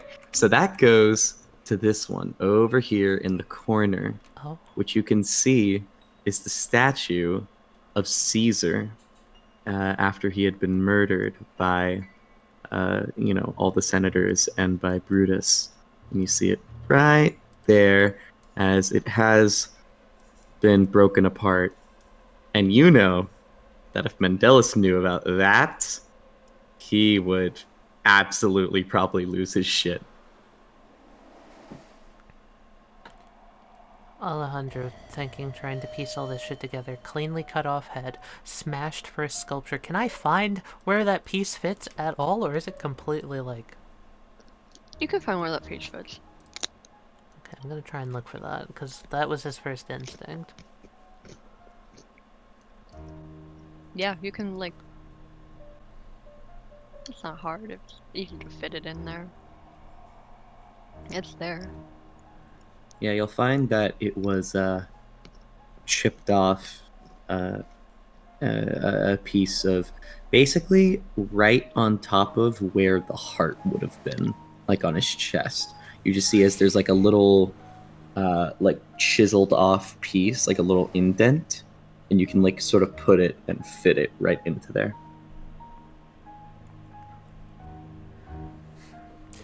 Alejandro kind of shakes his head and just sighs, looking down as a few more tears brim in his eye, thinking to himself how fucking stupid it was that he thought there would be a note here or something like that.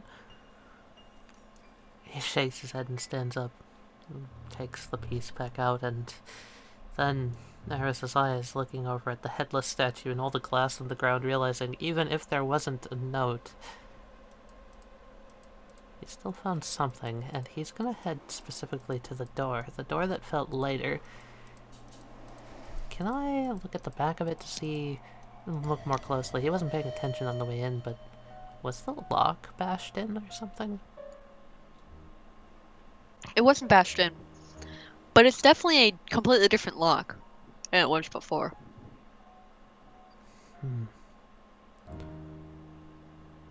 It is not upgraded. At least to my knowledge. He's gonna check the lock. Can I just take a picture of the lock? Easy. Model number, all that shit? Oh yeah. Okay. And then I'll take a few pictures around the room and... I don't know, guess give it one more look for anything that's particularly, like, eye-catching? Can you roll me? Does Mendeles? Does Alejandro have wits? We did. We did Cool. do Can you just roll me stats. wits? There's something off. The light doesn't hit. The light hits weirdly. But you don't see anything different.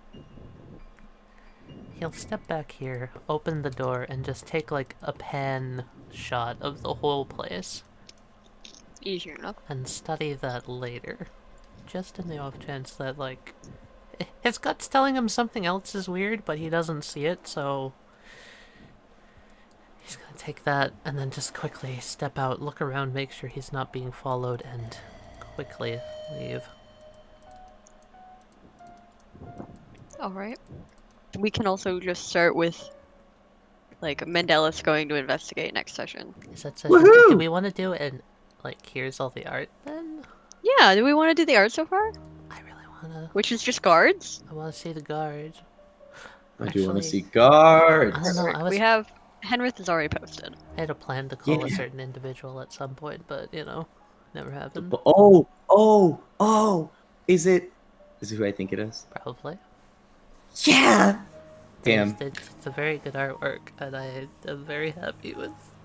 Well, I just like their design. Let me Well, just I say find- that. I don't have the sync folder open. 1 second.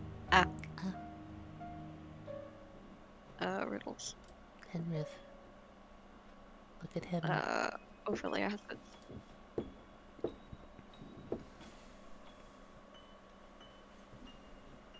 Here's Luke. Luke! I think it's the next one we saw. Yep, think so, yeah. I love this scarf so much. It's so... Here's Manfred. I love this guy so much. Yes! It's the best fucking face. He is a fucking old ass man. Like, God, he's a dad, I bet. He could be a grandpa. He seems like He could be a dad. grandpa, actually. He could be. Let me check what age I put him at. In this day and age, I mean, maybe. Cat, Man, how maybe? old of a vampire is he? He's not a vampire. Here's Sasha. What? None of these guys in the basement are vampires or ghouls. What? Then isn't that a violation of the Masquerade? They don't Nope. know. They don't Do know they anything about. They just just know. don't know. Oh my god. I am so good. Oh, Willow is so Now- fucking awesome. That's not to say that I won't eventually bring some of them into the know with ghoulification or such, but as of current, they are just normal ass mortals that fair are enough. highly skilled that Victor picked up in one way or another. Well, it was very Yeah. nice. Also, may I just say one more thing? Well, like that page of the art thing is probably still open. None of those arts were done by anyone in this Yeah, I was gonna say cast. we yeah, should we should credit really shout Curly. Curly Oh out. my The- god, Curly shout out. Yeah, the art was Yes. done by Curly, whom you guys can totally We go can and link find to Twitter. them. Put Yeah. a link Yeah. on the screen. I was gonna say, Oh I know God, I I have have their to do that. coffee. It takes like 5 seconds. You got this. go. I believe I've got in their it. coffee, which is right here. Oh yeah. Okay, that works. I guess. I mean, yeah. it'll also be in the description. Look at that visual. Look at Tally. him. Beautiful. What? Yeah, I'll fucking do it. You just No, I remind was me saying before put it them in the happens. description. Yeah, no, I'm saying I'll do it. Just remind Okay, me. good. Okay. If it's not there, someone bitch at me, okay? I'm leaving this in the video. You leave it in there. You have the right to bitch at me if it's not there. Oh fuck, I'm gonna get bitched at. You're asking for people to bitch at you now, yeah. It's pretty standard. I mean, it's not You coming want- out this week. It's not. It'll You want hopefully be people to ready bitch next at you? week. Yeah, it's Oh gonna my god, happen. compulsion loop! Ah! Fuck. Compulsion loop! Yeah! Ah, yeah, that's coming up. I'm so excited.